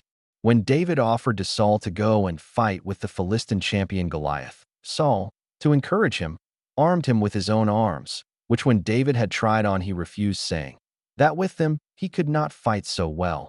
He preferred, therefore, to face the enemy with his own sling and knife. In short, the arms of others either fall away from you, or overburden you, or else impede you. Charles VIII, father of King Louis XL, having through good fortune and bravery liberated France from the English, recognized this necessity of being armed with his own forces, and established in his kingdom a system of men-at-arms and infantry. Afterwards King Louis his son abolished the infantry and began to hire Swiss, which mistake being followed by others is, as may now be seen, a cause of danger to that kingdom. For by giving such reputation to the Swiss, France has disheartened all her own troops, the infantry having been abolished and the men-at-arms being obliged to foreigners for assistance. For being accustomed to fight with Swiss troops, they think they cannot conquer without them. Whence it comes that the French are insufficiently strong to oppose the Swiss, and without the aid of the Swiss they will not venture against others. The armies of the French are thus of a mixed kind, partly mercenary and partly her own. Taken together they are much better than troops entirely composed of mercenaries or auxiliaries, but much inferior to national forces. Chapter 14. What the duties of a prince are with regard to the militia. A prince should therefore have no other aim or thought, nor take up any other thing for his study, but war and its order and discipline, for that is the only art that is necessary to one who commands, and it is of such virtue that it not only maintains those who are born princes, but often enables men of private fortune to attain to that rank. And one sees, on the other hand, that when princes think more of luxury than of arms, they lose their state. The chief cause which makes any one lose it is the contempt of this art, and the way to acquire it is to be well versed in the same. Francesco Sforza, through being well armed, became, from a private position, Duke of Milan. His sons, through wishing to avoid the fatigue and hardship of war, from dukes became private persons. For among other evils caused by being disarmed, it renders you contemptible, which is one of those disgraceful things which a prince must guard against, as will be explained later. Because there is no comparison whatever between an armed man and a disarmed one, it is not reasonable to suppose that one who is armed will obey willingly one who is unarmed, or that any unarmed man will remain safe among armed servants. For one being disdainful and the other suspicious, it is not possible for them to act well together. And yet a prince who is ignorant of military matters, besides the other misfortunes already mentioned, cannot be esteemed by his soldiers, nor have confidence in them. He ought, therefore, never to let his thoughts stray from the exercise of war, and in peace he ought to practice it more than in war, which he can do in two ways, both by action and by study. As to action, he must, besides keeping his men well disciplined and exercised, engage continually in hunting, and thus accustom his body to hardships, and on the other hand learn the nature of the land, how the mountains rise, how the valleys are disposed, where the plains lie, and understand the nature of the rivers and swamps, and to this he should devote great attention. This knowledge is useful in two ways. In the first place, one learns to know one's country and can the better see how to defend it. Then by means of the knowledge and experience gained in one locality, one can easily understand any other that it may be necessary to venture on, for the hills and valleys, plains and rivers of Tuscany, for instance, have a certain resemblance to those of other provinces, so that from a knowledge of the country in one province one can easily arrive at a knowledge of others. And that prince who is lacking in this skill is wanting in the first essentials of a leader. For it is this which teaches how to find the enemy, take up quarters, lead armies, arrange marches, and occupy positions with advantage. Philopoemen, prince of the Achaea, among other praises bestowed on him by writers, is lauded because in times of peace he thought of nothing but the methods of warfare, and when he was in the country with his friends, he often stopped and asked them, "If the enemy were on that hill, and we found ourselves here with our army, which of us would have the advantage? How could we safely approach him, maintaining our order? If we wished to retire, what ought we to do? If they retired, how should we follow them?" And he put before them as they went along all the cases that might happen to an army, heard their opinion, gave his own, fortifying it by argument, so that through these continued cogitations there could never happen any incident when leading his armies for which he was not prepared. But as to exercise for the mind, the prince ought to read history and study the actions of eminent men, see how they acted in warfare, examine the causes of their victories and losses in order to imitate the former and avoid the latter, and above all, do as some eminent men have done in the past, who have imitated someone who has been much praised and glorified, and have always kept their deeds and actions before them. As they say, Alexander the Great imitated Achilles, Caesar Alexander, and Scipio Cyrus. And whoever reads the life of Cyrus written by Xenophon will perceive in the life of Scipio how gloriously he imitated him, and how, in chastity, affability, humanity, and liberality Scipio conformed to those qualities of Cyrus described by Xenophon.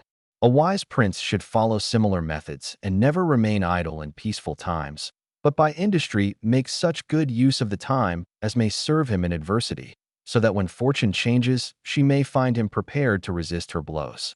Chapter 15. Of the things for which men, and especially princes, are praised or blamed.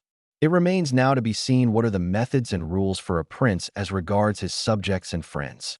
And as I know that many have written of this, I fear that my writing about it may be deemed presumptuous, differing as I do, especially in this matter, from the opinions of others. But my intention being to write something of use to those who understand it, it appears to me more proper to go to the real truth of the matter than to its imagination. And many have imagined republics and principalities which have never been seen or known to exist in reality. For how we live is so far removed from how we ought to live, that he who abandons what is done for what ought to be done will rather learn to bring about his own ruin than his preservation. A man who wishes to make a profession of goodness in everything must necessarily come to grief among so many who are not good. Therefore it is necessary for a prince who wishes to maintain himself to learn how not to be good, and to use it and not use it according to the necessity of the case.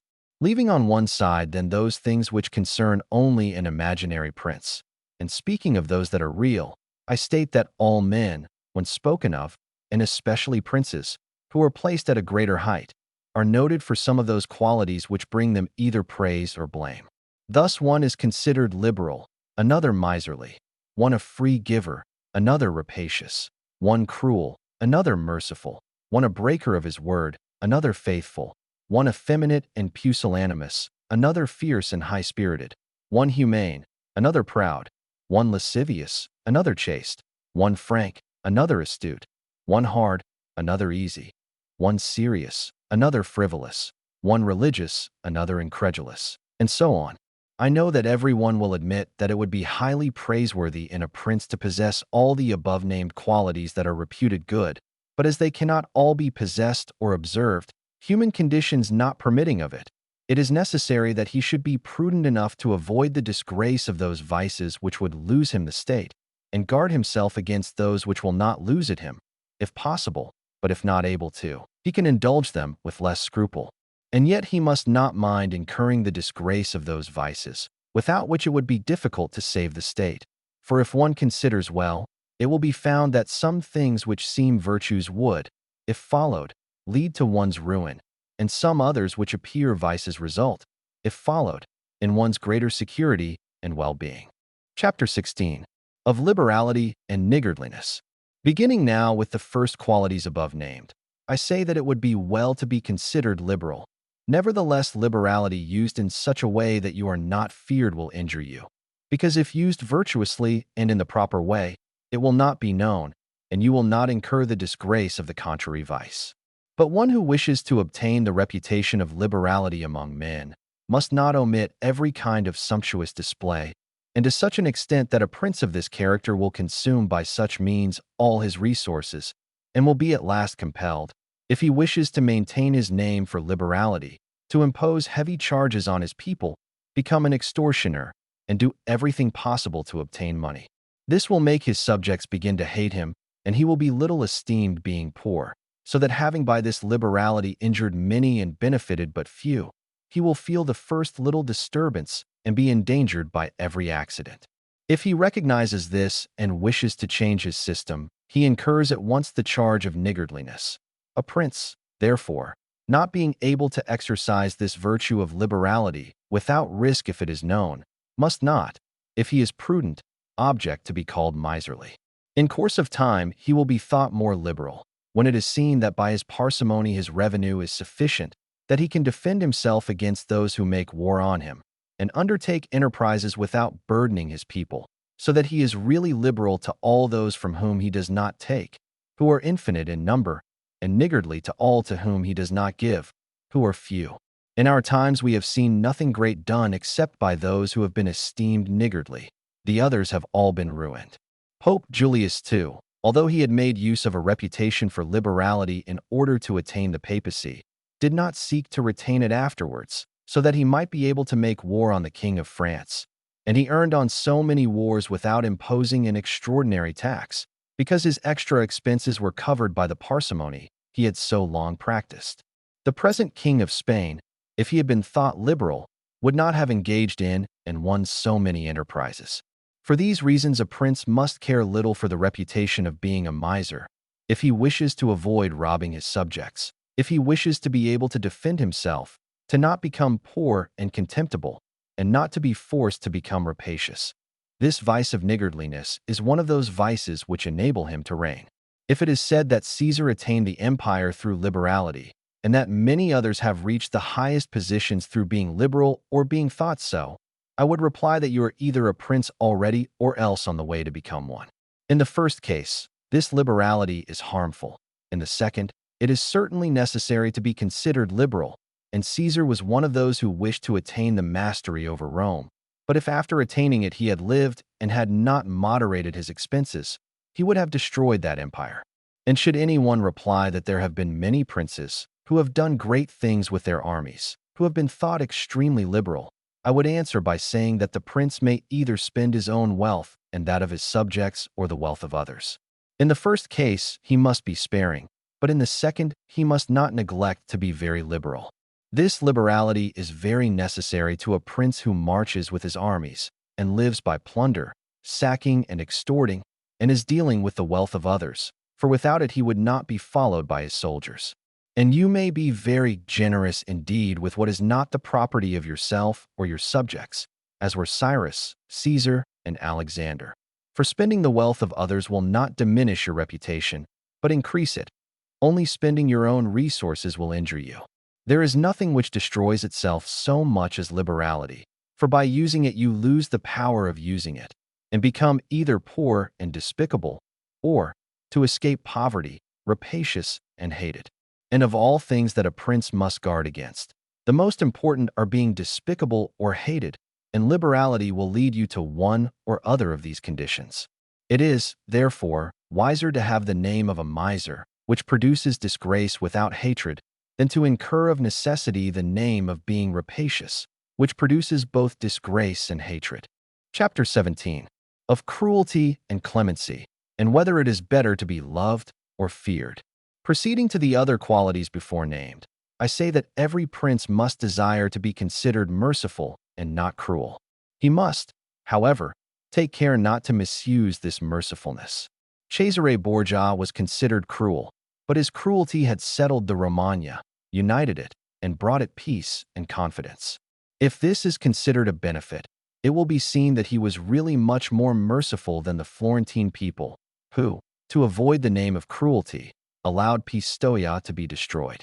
A prince, therefore, must not mind incurring the charge of cruelty for the purpose of keeping his subjects united and confident. For, With a very few examples, he will be more merciful than those who, from excessive tenderness, allow disorders to arise, from whence spring murders and rapine. For these, as a rule, injure the whole community, while the executions carried out by the prince injure only one individual. And of all princes, it is impossible for a new prince to escape the name of cruel, new states being always full of dangers. Wherefore Virgil makes Dido excuse the inhumanity of her rule by its being new, where she says, Residential dura, et regni novitas me talia cogat. Moliri, et late fines custode tueri. Nevertheless, he must be cautious in believing and acting, and must not inspire fear of his own accord, and must proceed in a temperate manner with prudence and humanity, so that too much confidence does not render him incautious, and too much diffidence does not render him intolerant. From this arises the question whether it is better to be loved more than feared, or feared more than loved. The reply is that one ought to be both feared and loved, but as it is difficult for the two to go together, it is much safer to be feared than loved, if one of the two has to be wanting. For it may be said of men in general that they are ungrateful, voluble, dissemblers, anxious to avoid danger, and covetous of gain. As long as you benefit them, they are entirely yours. They offer you their blood, their goods, their life, and their children, as I have before said, when the necessity is remote. But when it approaches, they revolt. And the prince who has relied solely on their words, without making other preparations, is ruined, for the friendship which is gained by purchase and not through grandeur and nobility of spirit is merited, but is not secured, and at times is not to be had. And men have less scruple in offending one who makes himself loved than one who makes himself feared. For love is held by a chain of obligation which, men being selfish, is broken whenever it serves their purpose. But fear is maintained by a dread of punishment, which never fails. Still, a prince should make himself feared in such a way that if he does not gain love, he at any rate avoids hatred. For fear and the absence of hatred may well go together, and will be always attained by one who abstains from interfering with the property of his citizens and subjects or with their women. And when he is obliged to take the life of anyone, to do so when there is a proper justification and manifest reason for it. But above all he must abstain from taking the property of others, for men forget more easily the death of their father than the loss of their patrimony. Then also pretexts for seizing property are never wanting, and one who begins to live by rapine will always find some reason for taking the goods of others, whereas causes for taking life are rarer and more quickly destroyed. But when the prince is with his army and has a large number of soldiers under his control, then it is extremely necessary that he should not mind being thought cruel, for without this reputation he could not keep an army united or disposed to any duty. Among the noteworthy actions of Hannibal is numbered this, that although he had an enormous army, composed of men of all nations and fighting in foreign countries, there never arose any dissension either among them or against the prince, either in good fortune or in bad. This could not be due to anything but his inhuman cruelty, which together with his infinite other virtues, made him always venerated and terrible in the sight of his soldiers, and without it his other virtues would not have sufficed to produce that effect. Thoughtless writers admire on the one hand his actions, and on the other blame the principal cause of them. And that it is true that his other virtues would not have sufficed may be seen from the case of Scipio, very rare not only in his own times, but in all times of which memory remains, whose armies rebelled against him in Spain, which arose from nothing but his excessive kindness, which allowed more license to the soldiers than was consonant with military discipline. He was reproached with this in the Senate by Fabius Maximus, who called him a corrupter of the Roman militia. The Locri having been destroyed by one of Scipio's officers were not revenged by him, nor was the insolence of that officer punished, simply by reason of his easy nature, so much so that someone wishing to excuse him in the Senate said that there were many men who knew rather how not to err than how to correct the errors of others. This disposition would in time have tarnished the fame and glory of Scipio had he persevered in it under the empire. But living under the rule of the Senate, this harmful quality was not only concealed, but became a glory to him. I conclude, therefore, with regard to being feared and loved, that men love at their own free will, but fear at the will of the prince, and that a wise prince must rely on what is in his power and not on what is in the power of others, and he must only trouble himself to avoid incurring hatred, as has been explained. Chapter 18. In what way princes must keep faith. How laudable it is for a prince to keep good faith and live with integrity, and not with astuteness, everyone knows. Still, the experience of our times shows those princes to have done great things who have had little regard for good faith, and have been able by astuteness to confuse men's brains, and who have ultimately overcome those who have made loyalty their foundation. You must know, then, that there are two methods of fighting, the one by law, the other by force. The first method is that of men, the second of beasts. But as the first method is often insufficient, one must have recourse to the second. It is therefore necessary to know well how to use both the beast and the man. This was covertly taught to princes by ancient writers, who relate how Achilles and many others of those princes were given to Chiron the centaur to be brought up, who kept them under his discipline. This system of having for teacher one who was half beast and half man is meant to indicate that a prince must know how to use both natures, and that the one without the other is not durable. A prince being thus obliged to know well how to act as a beast must imitate the fox and the lion, for the lion cannot protect himself from snares, and the fox cannot defend himself from wolves. One must therefore be a fox to recognize snares, and a lion to frighten wolves. Those that wish to be only lions do not understand this. Therefore, a prudent ruler ought not to keep faith when by so doing it would be against his interest, and when the reasons which made him bind himself no longer exist. If men were all good, this precept would not be a good one, but as they are bad, and would not observe their faith with you, so you are not bound to keep faith with them. Nor are legitimate grounds ever wanting to a prince to give color to the non-fulfillment of his promise. Of this one could furnish an infinite number of modern examples, and show how many times peace has been broken, and how many promises rendered worthless by the faithlessness of princes, and those that have been best able to imitate the fox have succeeded best.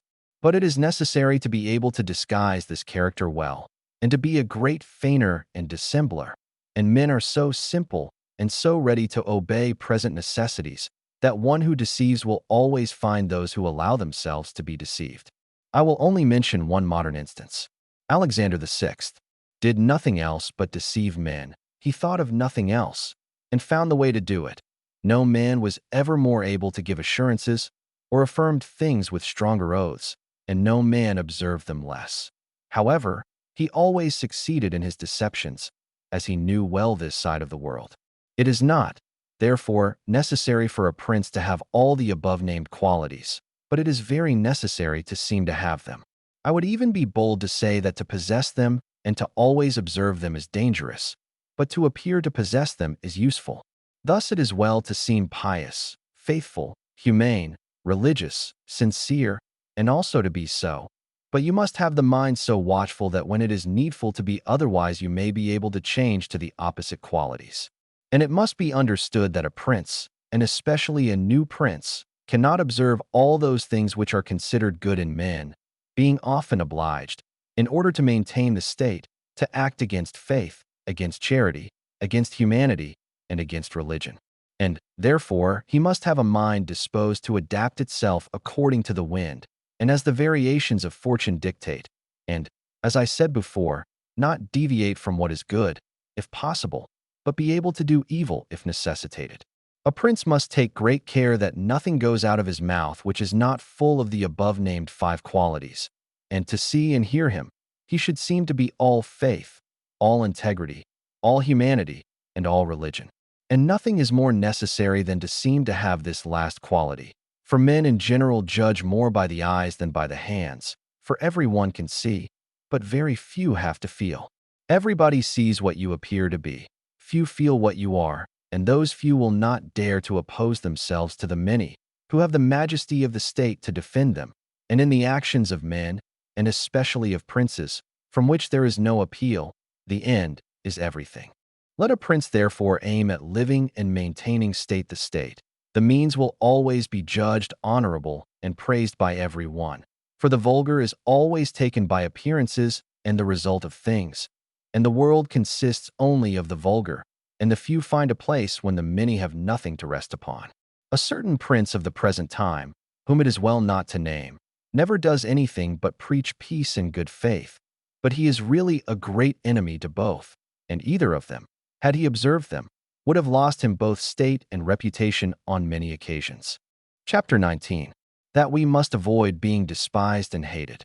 But as I have now spoken of the most important of the qualities in question, I will now deal briefly with the rest on the general principle that the prince must, as already stated, avoid those things which will make him hated or despised, and whenever he succeeds in this, he will have done his part and will find no danger in other vices. He will chiefly become hated, as I said, by being rapacious and usurping the property and women of his subjects, which he must abstain from doing, and whenever one does not attack the property or honor of the generality of men, they will live contented, and one will only have to combat the ambition of a few, who can be easily held in check in many ways. He is rendered despicable by being thought changeable, frivolous, effeminate, timid, and irresolute, which a prince must guard against as a rock of danger, and manage so that his actions show grandeur, high courage, seriousness, and strength. And as to the government of his subjects, let his sentence be irrevocable, and let him adhere to his decisions so that no one may think of deceiving him or making him change. The prince who creates such an opinion of himself gets a great reputation, and it is very difficult to conspire against one who has a great reputation, and he will not easily be attacked, so long as it is known that he is esteemed and reverenced by his subjects. For a prince must have two kinds of fear, one internal as regards his subjects, one external as regards foreign powers. From the latter he can defend himself with good arms and good friends, and he will always have good friends if he has good arms, and internal matters will always remain quiet, if they are not perturbed by conspiracy, and even if external powers sought to foment one, if he has ruled and lived as I have described, he will always, if he stands firm, be able to sustain every shock, as I have shown that Nabis the Spartan did. But with regard to the subjects, if not acted on from outside, it is still to be feared lest they conspire in secret, from which the prince may guard himself well by avoiding hatred and contempt, and keeping the people satisfied with him, which it is necessary to accomplish, as has been related at length. And one of the most potent remedies that a prince has against conspiracies is that of not being hated or despised by the mass of the people. For whoever conspires always believes that he will satisfy the people by the death of their prince. But if he thought to offend them by doing this, he would fear to engage in such an undertaking, for the difficulties that conspirators have to meet are infinite. Experience shows that there have been very many conspiracies, but few have turned out well, for whoever conspires cannot act alone, and cannot find companions except among those who are discontented. And as soon as you have disclosed your intention to a malcontent, you give him the means of satisfying himself, for by revealing it he can hope to secure everything he wants, to such an extent that seeing a certain gain by doing this, and seeing on the other hand only a doubtful one and full of danger, he must either be a rare friend to you, or else a very bitter enemy to the prince if he keeps faith with you. And to reduce the matter to narrow limits, I say that on the side of the conspirator there is nothing but fear, jealousy, suspicion, and dread of punishment which frightens him. And on the side of the prince there is the majesty of government, the laws, the protection of friends, and of the state which guard him. When to these things are added the good will of the people, it is impossible that anyone should have the temerity to conspire. For whereas generally a conspirator has to fear before the execution of his plot, in this case he must also fear afterwards, having the people for an enemy, when his crime is accomplished, and thus not being able to hope for any refuge.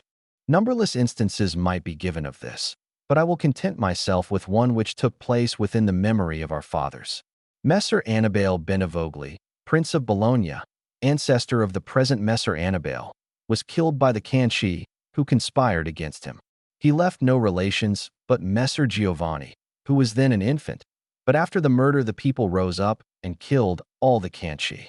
This arose from the popular goodwill that the house of Benevogli enjoyed at that time in Bologna, which was so great that, as there was nobody left after the death of Annibale who could govern the state, the Bolognese, hearing that there was one of the Bentivogli family in Florence, who had till then been thought the son of a blacksmith, came to fetch him and gave him the government of the city, and it was governed by him until Messer Giovanni was old enough to assume the government.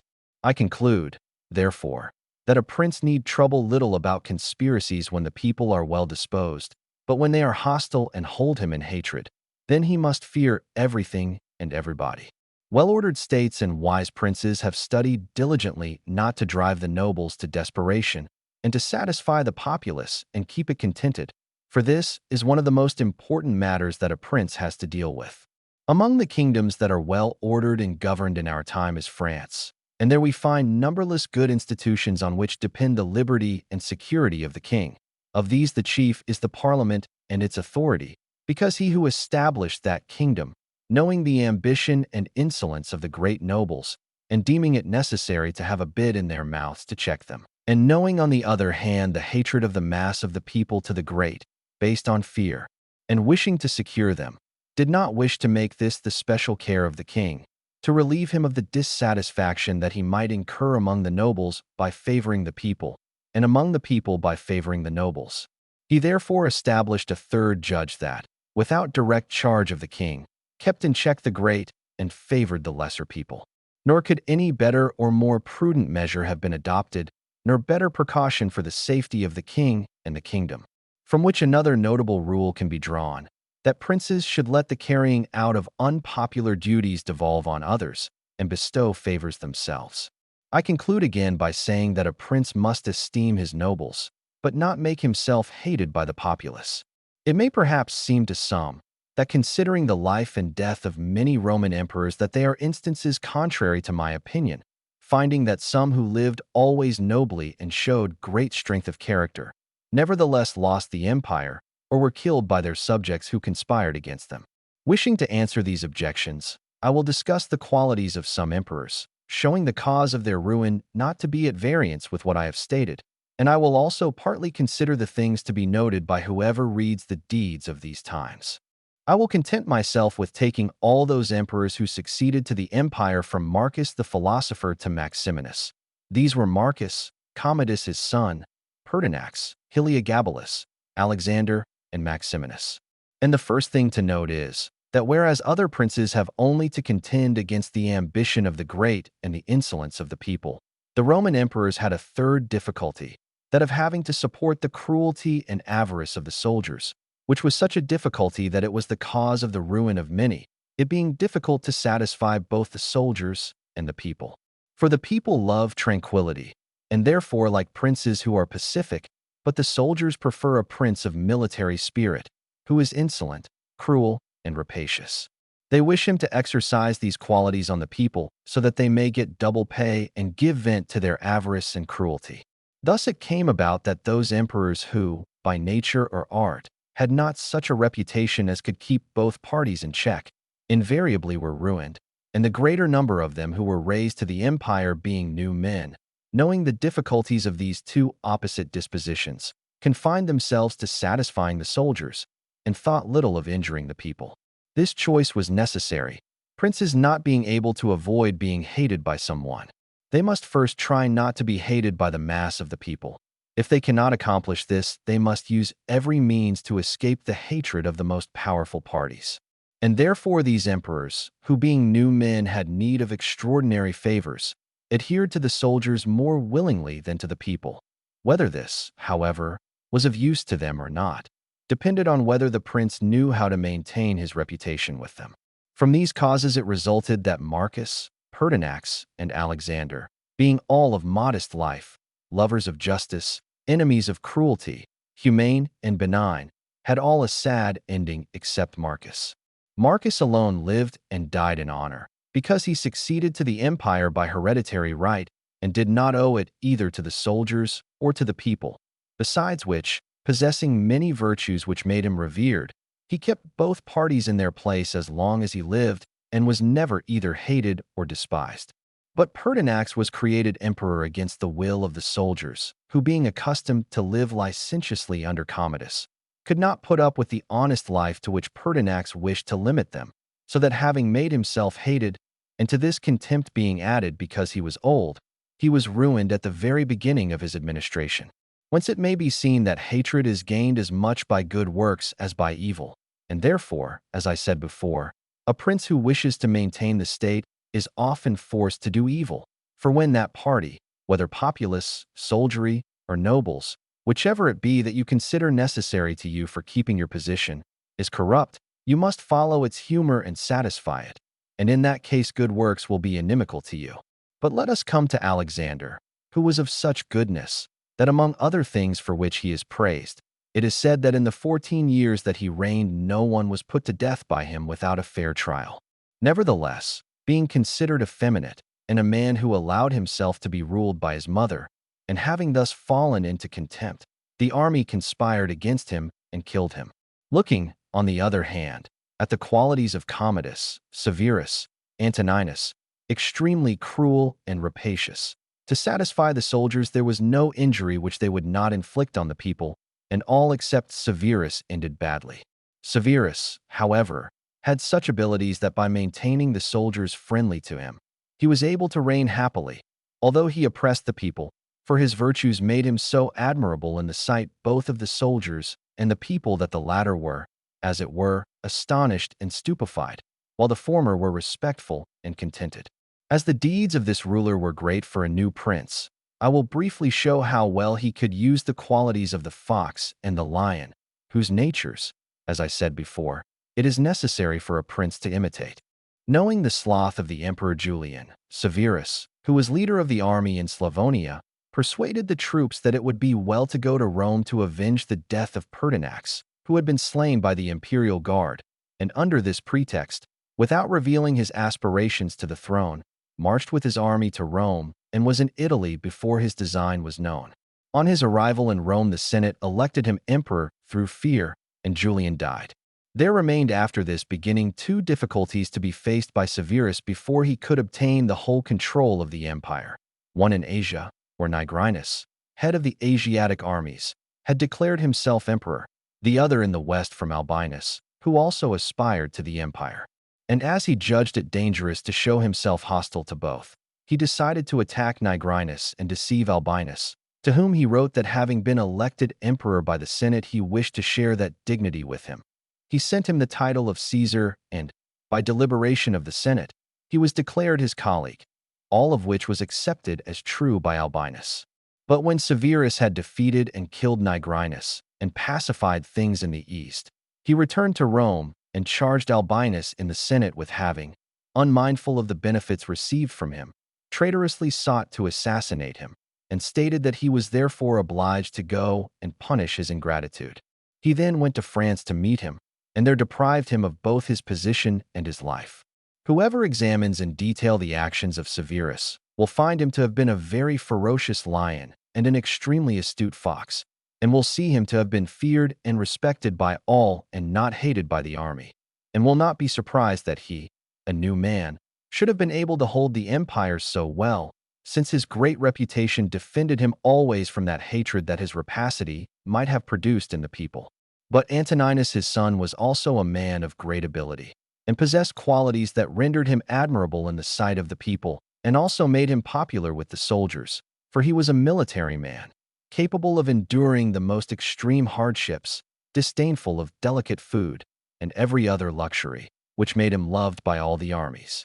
However, his ferocity and cruelty were so great and unheard of, through his having, after executing many private individuals, caused a large part of the population of Rome and all that of Alexandria to be killed, that he became hated by all the world and began to be feared by those about him to such an extent that he was finally killed by a centurion in the midst of his army. Whence it is to be noted that this kind of death, which proceeds from the deliberate action of a determined man, cannot be avoided by princes, since anyone who does not fear death himself can inflict it, but a prince need not fear much on this account, as such actions are extremely rare. He must only guard against committing any grave injury to anyone he makes use of or has about him for his service, like Antoninus had done, having caused the death with contumely of the brother of that centurion, and also threatened him every day, although he still retained him in his bodyguard, which was a foolish and dangerous thing to do, as the fact proved. But let us come to Commodus, who might easily have kept the empire, having succeeded to it by heredity, being the son of Marcus, and it would have sufficed for him to follow in the steps of his father to have satisfied both the people and the soldiers. But being of a cruel and bestial disposition, In order to be able to exercise his rapacity on the people, he sought to amuse the soldiers and render them licentious. On the other hand, by not maintaining his dignity, by often descending into the theater to fight with gladiators and committing other contemptible actions, little worthy of the imperial dignity, he became despicable in the eyes of the soldiers. And being hated on the one hand and despised on the other, he was conspired against and killed. There remains to be described the character of Maximinus. He was an extremely warlike man, and as the armies were annoyed with the effeminacy of Alexander, which we have already spoken of, he was after the death of the latter elected emperor. He did not enjoy it for long, as two things made him hated and despised. The one his base origin, as he had been a shepherd in Thrace, which was generally known and caused great disdain on all sides. The other, because he had at the commencement of his rule deferred going to Rome to take possession of the imperial seat, and had obtained a reputation for great cruelty, having through his prefects in Rome and other parts of the empire committed many acts of cruelty. The whole world being thus moved by indignation for the baseness of his blood, and also by the hatred caused by fear of his ferocity, he was conspired against first by Africa and afterwards by the Senate and all the people of Rome and Italy. His own army also joined them, for besieging Aquileia and finding it difficult to take, they became enraged at his cruelty, and seeing that he had so many enemies, they feared him less and put him to death. I will not speak of Heliogabalus, of Macrinus, or Julian, who being entirely contemptible were immediately suppressed, but I will come to the conclusion of this discourse by saying that the princes of our time have less difficulty than these of being obliged to satisfy in an extraordinary degree their soldiers and their states. For although they must have a certain consideration for them, yet it is soon settled. For none of these princes have armies that are inextricably bound up with the administration of the government and the rule of their provinces as were the armies of the Roman Empire. And therefore, if it was then necessary to satisfy the soldiers rather than the people, it was because the soldiers could do more than the people. Now, it is more necessary to all princes, except the Turk and the Soldan, to satisfy the people than the soldiers, for the people can do more than the soldiers. I except the Turk, because he always keeps about him 12,000 infantry and 15,000 cavalry, on which depend the security and strength of his kingdom, and it is necessary for him to postpone every other consideration of the people to keep them friendly. It is the same with the kingdom of the Soldan, which being entirely in the hands of the soldiers, he is bound to keep their friendship regardless of the people. And it is to be noted that this state of the Soldan is different from that of all other princes, being similar to the Christian pontificate, which cannot be called either a hereditary kingdom or a new one, for the sons of the dead prince are not his heirs, but he who is elected to that position by those who have authority.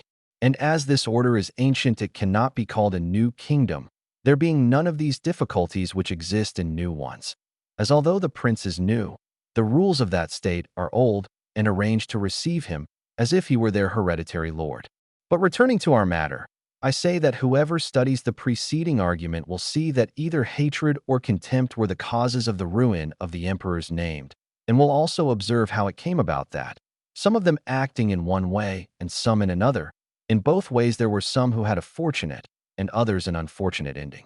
As Pertinax and Alexander were both new rulers, it was useless and injurious for them to try and imitate Marcus, who was a hereditary prince, and similarly with Caracalla, Commodus, and Maximinus, it was pernicious for them to imitate Severus, as they had not sufficient ability to follow in his footsteps. Thus a new prince cannot imitate the actions of Marcus in his dominions, nor is it necessary for him to imitate those of Severus. But he must take from Severus those portions that are necessary to found his state, and from Marcus those that are useful and glorious for conserving a state that is already established and secure. Chapter 20.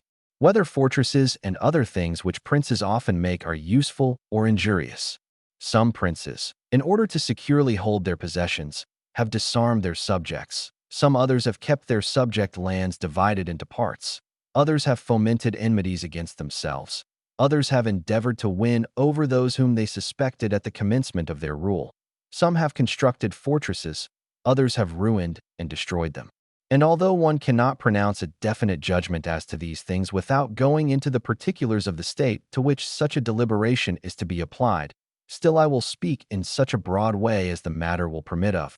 A new prince has never been known to disarm his subjects. On the contrary, when he has found them disarmed, he has always armed them. For by arming them, these arms become your own. Those that you suspected become faithful, and those that were faithful remain so. And from being merely subjects become your partisans. And since all the subjects cannot be armed, when you benefit those that you arm, you can deal more safely with the others. And this different treatment that they notice renders your men more obliged to you. The others will excuse you, judging that those have necessarily greater merit, who have greater danger and heavier duties. But when you disarm them, you commence to offend them and show that you distrust them either through cowardice or lack of confidence. And both of these opinions generate hatred against you. And as you cannot remain unarmed, you are obliged to resort to a mercenary militia, of which we have already stated the value. And even if it were good, it cannot be sufficient in number to defend you against powerful enemies and suspected subjects. But, as I have said, a new prince in a new dominion always has his subjects armed. History is full of such examples. But when a prince acquires a new state as an addition to his old one, then it is necessary to disarm that state, except those who in acquiring it have sided with you. And even these one must, when time and opportunity serve, render weak and effeminate, and arrange things so that all the arms of the new state are in the hands of your own soldiers who in your old state live near you.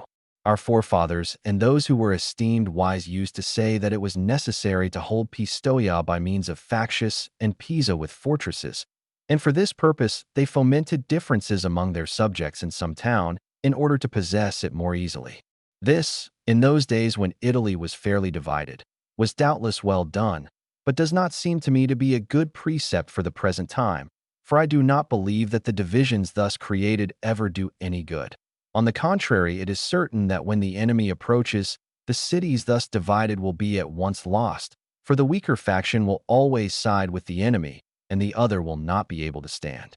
The Venetians, actuated, I believe, by the aforesaid motives, cherished the Guelph and Ghibelline factions in the cities subject to them, and although they never allowed them to come to bloodshed, they yet encouraged these differences among them, so that the citizens, being occupied in their own quarrels, might not act against them.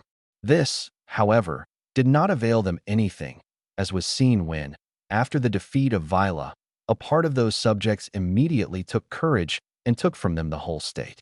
Such methods, besides, argue weakness in a prince, for in a strong government such dissensions will never be permitted. They are profitable only in time of peace, as by means of them it is easy to manage one's subjects. But when it comes to war, the fallacy of such a policy is at once shown. Without doubt, princes become great when they overcome difficulties in opposition, and therefore fortune, especially when it wants to render a new prince great, who has greater need of gaining a great reputation than a hereditary prince, raises up enemies and compels him to undertake wars against them, so that he may have cause to overcome them, and thus raise himself higher by means of that ladder which his enemies have brought him. There are many who think, therefore, that a wise prince ought, when he has the chance, to foment astutely some enmity, so that by suppressing it he will augment his greatness. Princes, and especially new ones, have found more faith and more usefulness in those men, whom at the beginning of their power they regarded with suspicion, than in those they at first confided in. Pandolfo Petrucci, Prince of Siena, governed his state more by those whom he suspected than by others. But of this we cannot speak at large, as it varies according to the subject. I will merely say that these men who at the beginning of a new government were enemies, if they are of a kind to need support to maintain their position, can be very easily gained by the prince, and they are the more compelled to serve him faithfully as they know they must by their deeds cancel the bad opinion previously held of them. And thus the prince will always derive greater help from them than from those who, serving him with greater security, neglect his interest. And as the matter requires it, I will not omit to remind a prince who has newly taken a state with the secret help of its inhabitants, that he must consider well the motives that have induced those who have favored him to do so, and if it is not natural affection for him, but only because they were not contented with the state as it was, he will have great trouble and difficulty in maintaining their friendship, because it will be impossible for him to content them. And on well examining the cause of this in the examples drawn from ancient and modern times, it will be seen that it is much easier to gain the friendship of those men who were contented with the previous condition and were therefore at first enemies, than that of those who, not being contented, became his friends and helped him to occupy it. It has been the custom of princes, in order to be able to hold securely their state, to erect fortresses as a bridle and bit to those who have designs against them, and in order to have a secure refuge against a sudden assault. I approve this method, because it was anciently used. Nevertheless, Messer Niccolò Machiavelli has been seen in our own time to destroy 2 fortresses in Città di Castello in order to keep that state. Guiobaldo, Duke of Urbino, on returning to his dominions from which he had been driven by Cesare Borgia, raised to their foundations all the fortresses of that province, and considered that without them it would be more difficult for him to lose again the state. The Bentivogli, in returning to Bologna, used similar measures. Therefore, fortresses may or may not be useful according to the times. If they do good in one way, they do harm in another. The question may be discussed thus. A prince who fears his own people more than foreigners ought to build fortresses, but he who has greater fear of foreigners than of his own people ought to do without them. The castle of Milan, built by Francesco Sforza, has given and will give more trouble to the house of Sforza than any other disorder in that state. Therefore, the best fortress is to be found in the love of the people. For although you may have fortresses, they will not save you if you are hated by the people. When once the people have taken arms against you, there will never be lacking foreigners to assist them. In our times, we do not see that they have profited any ruler, except the Countess of Forli on the death of her consort Count Girolamo, for she was thus enabled to escape the popular rising and await help from Milan and recover the state, the circumstances being then such that no foreigner could assist the people. But afterwards they were of little use to her, when Cesare Borgia attacked her, and the people being hostile to her allied themselves with the foreigner. So that then and before it would have been safer for her not to be hated by the people than to have the fortresses. Having considered these things, I would therefore praise the one who erects fortresses and the one who does not, and would blame anyone who, trusting in them, thinks little of being hated by his people. Chapter 21. How a prince must act in order to gain reputation. Nothing causes a prince to be so much esteemed as great enterprises and setting a rare example. We have in our own day Ferdinand, King of Aragon, at present King of Spain. He may almost be termed a new prince, because from a weak king he has become for fame and glory the first king in Christendom. And if you regard his actions, you will find them all very great, and some of them extraordinary. At the beginning of his reign he assailed Granada, and that enterprise was the foundation of his state. At first he did it leisurely, and without fear of being interfered with. He kept the minds of the barons of Castile occupied in this enterprise, so that thinking only of that war they did not think of making innovations, and he thus acquired reputation and power over them without their being aware of it. He was able with the money of the church and the people to maintain his armies, and by that long war lay the foundations of his military power, which afterwards has made him famous. Besides this, to be able to undertake greater enterprises, and always under the pretext of religion, he had recourse to a pious cruelty, driving out the Moors from his kingdom and despoiling them. No more admirable or rare example can be found. He also attacked under the same pretext Africa, undertook his Italian enterprise, and has lately attacked France, so that he has continually contrived great things, which have kept his subjects' minds uncertain and astonished, and occupied in watching their result. And these actions have arisen one out of the other, so that they have left no time for men to settle down and act against him. It is also very profitable for a prince to give some rare examples of himself in the internal administration, like those related of Messer Bernabo of Milan, when it happens that someone does something extraordinary, either good or evil, in civil life, and to take a means of rewarding or punishing him, which will be much talked about. And above all, a prince must endeavor in every action to obtain fame for being great and excellent. A prince is further esteemed when he is a true friend or a true enemy, when, that is, he declares himself without reserve in favor of someone against another. This policy is always more useful than remaining neutral. For if two neighboring powers come to blows, they are either such that if one wins, you will have to fear the victor or else not. In either of these two cases, it will be better for you to declare yourself openly and make war. Because in the first case, if you do not declare yourself, you will fall a prey to the victor, to the pleasure and satisfaction of the one who has been defeated, and you will have no reason nor anything to defend you and nobody to receive you. For whoever wins will not desire friends whom he suspects and who do not help him when in trouble, and whoever loses will not receive you, as you did not take up arms to assist his cause. Antiochus went to Greece, being sent by the Aetoli to expel the Romans. He sent orators to the Achaii who were friends of the Romans to encourage them to remain neutral. On the other hand, the Romans persuaded them to take up arms on their side. The matter was brought before the council of the Achaii for deliberation, where the ambassador of Antiochus sought to persuade them to remain neutral, to which the Roman ambassador replied, "As to what is said that it is best and most useful for your state not to meddle in our war, nothing is further from the truth.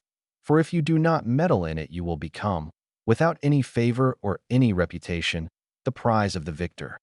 And it will always happen that the one who is not your friend will want you to remain neutral, and the one who is your friend will require you to declare yourself by taking arms. Irresolute princes, to avoid present dangers, usually follow the way of neutrality and are mostly ruined by it. But when the prince declares himself frankly in favor of one side, if the one to whom you adhere conquers, even if he is powerful and you remain at his discretion, he is under an obligation to you and friendship has been established, and men are never so dishonest as to oppress you with such ingratitude. Moreover, victories are never so prosperous that the victor does not need to have some scruples, especially as to justice. But if he to whom you adhere loses, you are sheltered by him, and so long as he can, he will assist you. You become the companion of a fortune which may rise again. In the second case, when those who fight are such that you have nothing to fear from the victor, it is still more prudent on your part to adhere to one. For you go to the ruin of one with the help of him who ought to save him if he were wise. And if he conquers, he rests at your discretion, and it is impossible that he should not conquer with your help. And here it should be noted that a prince ought never to make common cause with one more powerful than himself to injure another, unless necessity forces him to it, as before said. For if he wins, you rest at his discretion, and princes must avoid as much as possible being at the discretion of others. The Venetians united with France against the Duke of Milan, although they could have avoided that union, and from it resulted their own ruin. But when one cannot avoid it, as happened to the Florentines when the Pope and Spain went with their armies to attack Lombardy, then the prince ought to join for the above reasons. Let no state believe that it can follow a secure policy, rather let it think that all are doubtful. This is found in the nature of things, that one never tries to avoid one difficulty without running into another, but prudence consists in being able to know the nature of the difficulties, and taking the least harmful as good. A prince must also show himself a lover of merit, and honor those who excel in every art. Moreover, he must encourage his citizens to follow their callings quietly, whether in commerce or agriculture or any other trade that men follow, so that this one shall not refrain from improving his possessions through fear that they may be taken from him, and that one from starting a trade for fear of taxes.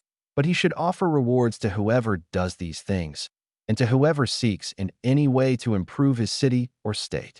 Besides this, he ought, at convenient seasons of the year, to keep the people occupied with festivals and spectacles, and as every city is divided either into trades or into classes, he ought to pay attention to all these things, mingle with them from time to time, and give them an example of his humanity and magnificence, always holding firm, however, the majesty of his dignity, which must never be allowed to fan in anything whatever. Chapter 22. Of the secretaries of princes. The choice of a prince's ministers is a matter of no little importance. They are either good or not according to the prudence of the prince. The first impression that one gets of a ruler and of his brains is from seeing the men that he has about him. When they are competent and faithful, one can always consider him wise, as he has been able to recognize their ability and keep them faithful. But when they are the reverse, one can always form an unfavorable opinion of him, because the first mistake that he makes is in making this choice. There was nobody who knew Messer Antonio de Venafro as the minister of Pandolfo Petrucci, Prince of Siena, who did not consider Pandolfo to be a very prudent man, having him for his minister. There are three different kinds of brains. The one understands things unassisted, the other understands things when shown by others, the third understands neither alone nor with the explanations of others. The first kind is most excellent, the second also excellent, but the third useless. It is therefore evident that if Pandolfo was not of the first kind, he was at any rate of the second. For every time that one has the judgment to know the good and evil that anyone does or says, even if he has no invention, yet he recognizes the bad and good works of his minister and corrects the one and supports the other, and the minister cannot hope to deceive him and therefore remains good. For a prince to be able to know a minister, there is this method which never fails. When you see the minister think more of himself than of you, and in all his actions seek his own profit, such a man will never be a good minister, and you can never rely on him. For whoever has in hand the state of another must never think of himself but of the prince, and not call to mind anything but what relates to him. And, on the other hand, the prince, in order to retain his fidelity, ought to think of his minister, honoring and enriching him, doing him kindnesses, and conferring on him honors, and giving him responsible tasks, so that the great honors and riches bestowed on him cause him not to desire other honors and riches, and the tasks he has to fulfill make him fearful of changes, knowing that he could not execute them without the prince. When princes and their ministers stand in this relation to each other, they can rely the one upon the other. When it is otherwise, the end is always injurious either for one or the other of them. Chapter 23. How flatterers must be shunned. I must not omit an important subject, and a mistake which princes can with difficulty avoid, if they are not very prudent, or if they do not make a good choice. And this is with regard to flatterers, of which courts are full, because men take such pleasure in their own things and deceive themselves about them that they can with difficulty guard against this plague, and by wishing to guard against it they run the risk of becoming contemptible. Because there is no other way of guarding one's self against flattery than by letting men understand that they will not offend you by speaking the truth, but when everyone can tell you the truth, you lose their respect. A prudent prince must therefore take a third course, by choosing in his state wise men, and giving these alone full liberty to speak the truth to him, but only of those things that he asks and of nothing else. But he must ask them about everything and hear their opinion, and afterwards deliberate by himself in his own way, and in these councils, and with each of these men comport himself, so that every one may see that the more freely he speaks, the more he will be acceptable. Outside these he should listen to no one. Go about the matter deliberately, and be determined in his decisions. Whoever acts otherwise either acts precipitately through flattery, or else changes often through the variety of opinions, from which it happens that he is little esteemed. I will give a modern instance of this. Pre-Luca, a follower of Maximilian, the present emperor, speaking of his majesty, said that he never took counsel with anybody, and yet that he never did anything as he wished. This arose from his following the contrary method to the aforesaid. As the emperor is a secret man, he does not communicate his designs to anyone or take anyone's advice. But as on putting them into effect they begin to be known and discovered, they begin to be opposed by those he has about him, and he is easily diverted from his purpose. Hence it comes to pass that what he does one day, he undoes the next. No one ever understands what he wishes or intends to do, and no reliance is to be placed on his deliberations. A prince, therefore, ought always to take counsel, but only when he wishes, not when others wish. On the contrary, he ought to discourage absolutely attempts to advise him unless he asks it. But he ought to be a great asker, and a patient hearer of the truth about those things which he has inquired of. Indeed, if he finds that anyone has scruples in telling him the truth, he should be angry. And since some think that a prince who gains the reputation of being prudent is so considered, not by his nature, but by the good counselors he has about him, they are undoubtedly deceived. It is an infallible rule that a prince who is not wise himself cannot be well advised, unless by chance he left himself entirely in the hands of one man who ruled him in everything, and happened to be a very prudent man. In this case he may doubtless be well governed, but it would not last long, for that governor would in a short time deprive him of the state. But by taking counsel with many, a prince who is not wise will never have united counsels, and will not be able to unite them for himself. The counselors will all think of their own interests, and he will be unable either to correct or to understand them. And it cannot be otherwise, for men will always be false to you unless they are compelled by necessity to be true. Therefore, it must be concluded that wise counsels, from whoever they come, must necessarily be due to the prudence of the prince, and not the prudence of the prince to the good counsels received. Chapter 24. Why the princes of Italy have lost their states. The before-mentioned things, if prudently observed, make a new prince seem ancient, and render him at once more secure and firmer in the state than if he had been established there of old. For a new prince is much more observed in his actions than a hereditary one, and when these are recognized as virtuous, he gains men more, and they are more bound to him than if he were of the ancient blood. For men are much more taken by present than by past things, and when they find themselves well off in the present, they enjoy it and seek nothing more. On the contrary, they will do all they can to defend him, so long as the prince is not in other things wanting to himself. And thus he will have the double glory of having founded a new realm and adorned it and fortified it with good laws, good arms, good friends, and good examples, as he will have double shame who is born a prince and through want of prudence has lost it. And if one considers those rulers who have lost their position in Italy in our days, such as the King of Naples, the Duke of Milan, and others, one will find in them first a common defect as to their arms, for the reasons discussed at length. Then we observe that some of them either had the people hostile to them, or that if the people were friendly, they were not able to make sure of the nobility, for without these defects, states are not lost that have enough strength to be able to keep an army in the field. Philip of Macedon, not the father of Alexander the Great, but the one who was conquered by Titus Quintius, did not possess a great state compared to the greatness of Rome and Greece which assailed him. But being a military man and one who knew how to divert the people and make sure of the great, he was able to sustain the war against them for many years. And if at length he lost his power over several cities, he was still able to keep his kingdom. Therefore, those of our princes who had held their possessions for many years must not accuse fortune for having lost them, but rather their own negligence, for having never in quiet times considered that things might change, as it is a common fault of men not to reckon on storms in fair weather. When adverse times came, they only thought of fleeing from them, instead of defending themselves, and hoped that the people, enraged by the insolence of the conquerors, would recall them. This measure, when others are wanting, is good, but it is very bad to have neglected the other remedies for that one, for nobody would desire to fall because he believed that he would then find someone to pick him up. This may or may not take place, and if it does, it is not with safety to you, as that defense is known to be cowardly and not to be depended on, and only those defenses are good, certain, and durable, which depend only on yourself and your own ability. Chapter 25. How much fortune can do in human affairs and how it may be opposed.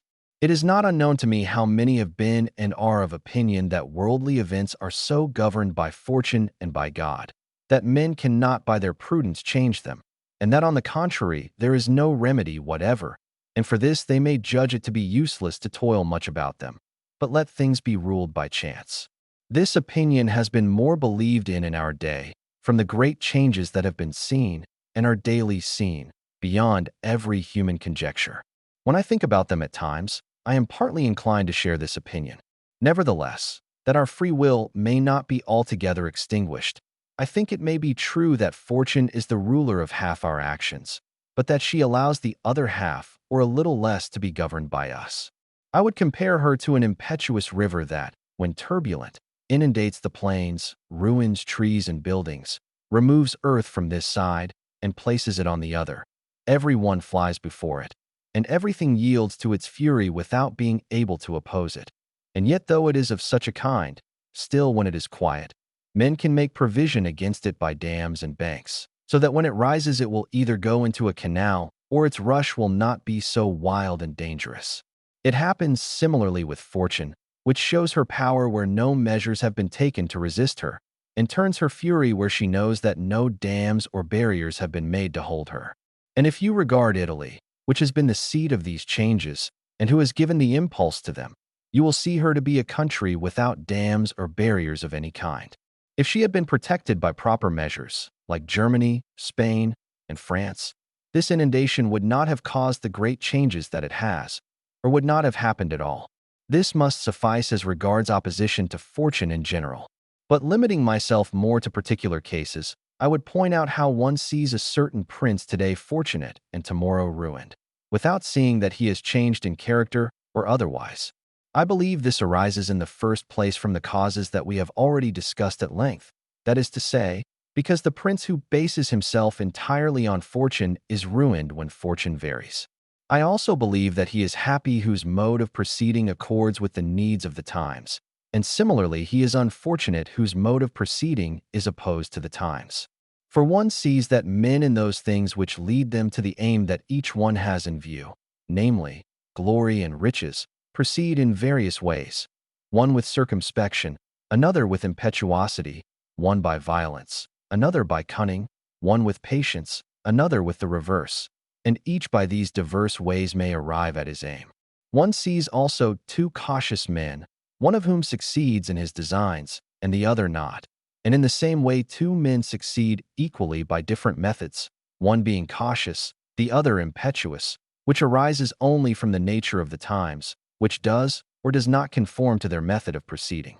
From this results, as I have said, that two men, acting differently, attain the same effect, and of two others acting in the same way, one arrives at his good and not the other. From this depend also the changes in fortune. For if it happens that time and circumstances are favorable to one who acts with caution and prudence, he will be successful. But if time and circumstances change, he will be ruined, because he does not change his mode of proceeding. No man is found able to adapt himself to this, either because he cannot deviate from that to which his nature disposes him, or else because having always prospered by walking in one path, he cannot persuade himself that it is well to leave it, and therefore the cautious man, when it is time to act suddenly, does not know how to do so and is consequently ruined. For if one could change one's nature with time and circumstances, fortune would never change. Pope Julius II acted impetuously in everything he did and found the times and conditions so in conformity with that mode of proceeding that he always obtained a good result. Consider the first war that he made against Bologna while Messer Giovanni Benevogli was still living. The Venetians were not pleased with it. The King of Spain and likewise France had objections to this enterprise, notwithstanding which with his fierce and impetuous disposition he engaged personally in the expedition. This move caused both Spain and the Venetians to halt and hesitate, the latter through fear, the former through the desire to regain the entire kingdom of Naples. On the other hand, he engaged with him the King of France, because seeing him make this move and desiring his friendship in order to put down the Venetians, that king judged that he could not refuse him his troops without manifest injury. Thus Julius by his impetuous move achieved what no other pontiff with the utmost human prudence would have succeeded in doing, because, if he had waited till all arrangements had been made and everything settled before leaving Rome, as any other pontiff would have done, it would never have taken place. For the King of France would have found 1,000 excuses, and the others would have inspired him with 1,000 fears. I will omit his other actions, which were all of this kind, and which all succeeded well, and the shortness of his life did not suffer him to experience the contrary. For had time succeeded in which it was necessary to act with caution, his ruin would have resulted, for he would never have deviated from these methods to which his nature disposed him. I conclude then that fortune varying and men remaining fixed in their ways, they are successful so long as these ways conform to each other. But when they are opposed to each other, then they are unsuccessful. I certainly think that it is better to be impetuous than cautious, for fortune is a woman, and it is necessary, if you wish to master her, to conquer her by force. And it can be seen that she lets herself be overcome by these rather than by those who proceed coldly. And therefore, like a woman, she is a friend to the young, because they are less cautious, fiercer, and master her with greater audacity. Chapter 26. Exhortation to liberate Italy from the barbarians. Having now considered all the things we have spoken of, and thought within myself whether at present the time was not propitious in Italy for a new prince, and if there was not a state of things which offered an opportunity to a prudent and capable man to introduce a new system that would do honor to himself and good to the mass of the people. It seems to me that so many things concur to favor a new ruler that I do not know of any time more fitting for such an enterprise. And if, as I said, It was necessary in order that the power of Moses should be displayed that the people of Israel should be slaves in Egypt, and to give scope for the greatness and courage of Cyrus that the Persians should be oppressed by the Medes, and to illustrate the preeminence of Theseus that the Athenians should be dispersed, so at the present time, in order that the might of an Italian genius might be recognized, it was necessary that Italy should be reduced to her present condition, and that she should be more enslaved than the Hebrews, more oppressed than the Persians, and more scattered than the Athenians, without a head, without order, beaten, despoiled, lacerated, and overrun, and that she should have suffered ruin of every kind. And although before now a spirit has been shown by some which gave hope that he might be appointed by God for her redemption, yet at the highest summit of his career he was thrown aside by fortune, so that now, almost lifeless, she awaits one who may heal her wounds and put a stop to the rapine and pillaging of Lombardy, to the rapacity and extortion in the kingdom and in Tuscany, and cure her of those sores which have long been festering. Behold how she prays God to send someone to redeem her from this barbarous cruelty and insolence. Behold her ready and willing to follow any standard if only there be someone to raise it. There is nothing now she can hope for, but that your illustrious house may place itself at the head of this redemption, being by its power and fortune so exalted, and being favored by God and the Church, whose leadership it now occupies. Nor will this be very difficult to you, if you call to mind the actions and lives of the men I have named. And although those men were rare and marvelous, they were none the less men, and had each of them less occasion than the present, for their enterprise was not juster than this, nor easier, nor was God more their friend than he is yours. Here is a just cause, for that war is just which is necessary, and those arms are merciful where no hope exists save in them.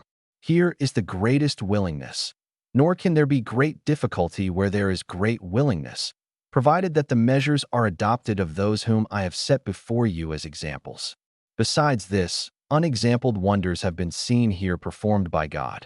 The sea has been opened, a cloud has shown you the road, the rock has given forth water, manna has rained, and everything has contributed to your greatness. The remainder must be done by you. God will not do everything, in order not to deprive us of free will and the portion of the glory that falls to our lot. It is no marvel that none of the before-mentioned Italians have done that which it is to be hoped your illustrious house may do. And if in so many revolutions in Italy and so many warlike operations, it always seems as if the military capacity were extinct, this is because the ancient methods were not good, and no one has arisen who knew how to discover new ones. Nothing does so much honor to a newly risen man than the new laws and measures which he introduces. These things, when they are well based and have greatness in them, render him revered and admired, and there is not lacking scope in Italy for the introduction of every kind. Here there is great virtue in the members, if it were not wanting in the heads. Look how in duels and in councils of a few the Italians are superior in strength, dexterity, and intelligence. But when it comes to armies they make a poor show, which proceeds entirely from the weakness of the leaders, for those that know are not obedient, and every one thinks that he knows, there being hitherto nobody who has raised himself so high both by valor and fortune as to make the others yield. Hence it comes about that in all this time, in all the wars waged during the last 20 years, whenever there has been an army entirely Italian, it has always been a failure, as witness first Taro, then Alexandria, Capua, Genoa, Vila, Bologna, and Mestre. If your illustrious house, therefore, wishes to follow those great men who redeemed their countries, it is before all things necessary, as the true foundation of every undertaking, to provide yourself with your own forces, for you cannot have more faithful, or truer, and better soldiers. And although each one of them may be good, they will together become better when they see themselves commanded by their prince, and honored and supported by him. It is therefore necessary to prepare such forces in order to be able with Italian prowess to defend the country from foreigners. And although both the Swiss and Spanish infantry are deemed terrible, nonetheless they each have their defects, so that a third order might not only oppose them, but be confident of overcoming them. For the Spaniards cannot sustain the attack of cavalry, and the Swiss have to fear infantry, which meets them with resolution equal to their own. From which it has resulted, as will be seen by experience, that the Spaniards cannot sustain the attack of French cavalry, and the Swiss are overthrown by Spanish infantry. And although a complete example of the latter has not been seen, yet an instance was furnished in the Battle of Ravenna, where the Spanish infantry attacked the German battalions, which observed the same order as the Swiss. The Spaniards, through their bodily agility and aided by their bucklers, had entered between and under their pikes, and were in a position to attack them safely without the Germans being able to defend themselves. And if the cavalry had not charged them, they would have utterly destroyed them. Knowing therefore the defects of both these kinds of infantry, a third kind can be created which can resist cavalry and need not fear infantry. And this will be done not by the creation of armies, but by a change of system. And these are the things which, when newly introduced, give reputation and grandeur to a new prince. This opportunity must not, therefore, be allowed to pass, for letting Italy at length see her liberator. I cannot express the love with which he would be received in all those provinces which have suffered under these foreign invasions, with what thirst for vengeance, with what steadfast faith, with what love, with what grateful tears. What doors would be closed against him? What people would refuse him obedience? What envy could oppose him? What Italian would rebel against him? This barbarous domination stinks in the nostrils of every one. May your illustrious house therefore assume this task with that courage and those hopes which are inspired by a just cause, so that under its banner our fatherland may be raised up, and under its auspices be verified that saying of Petrarch, "Valor against fell wrath will take up arms, and be the combat quickly sped. For, sure, the ancient worth, that in Italians stirs the heart, is not yet dead." The end.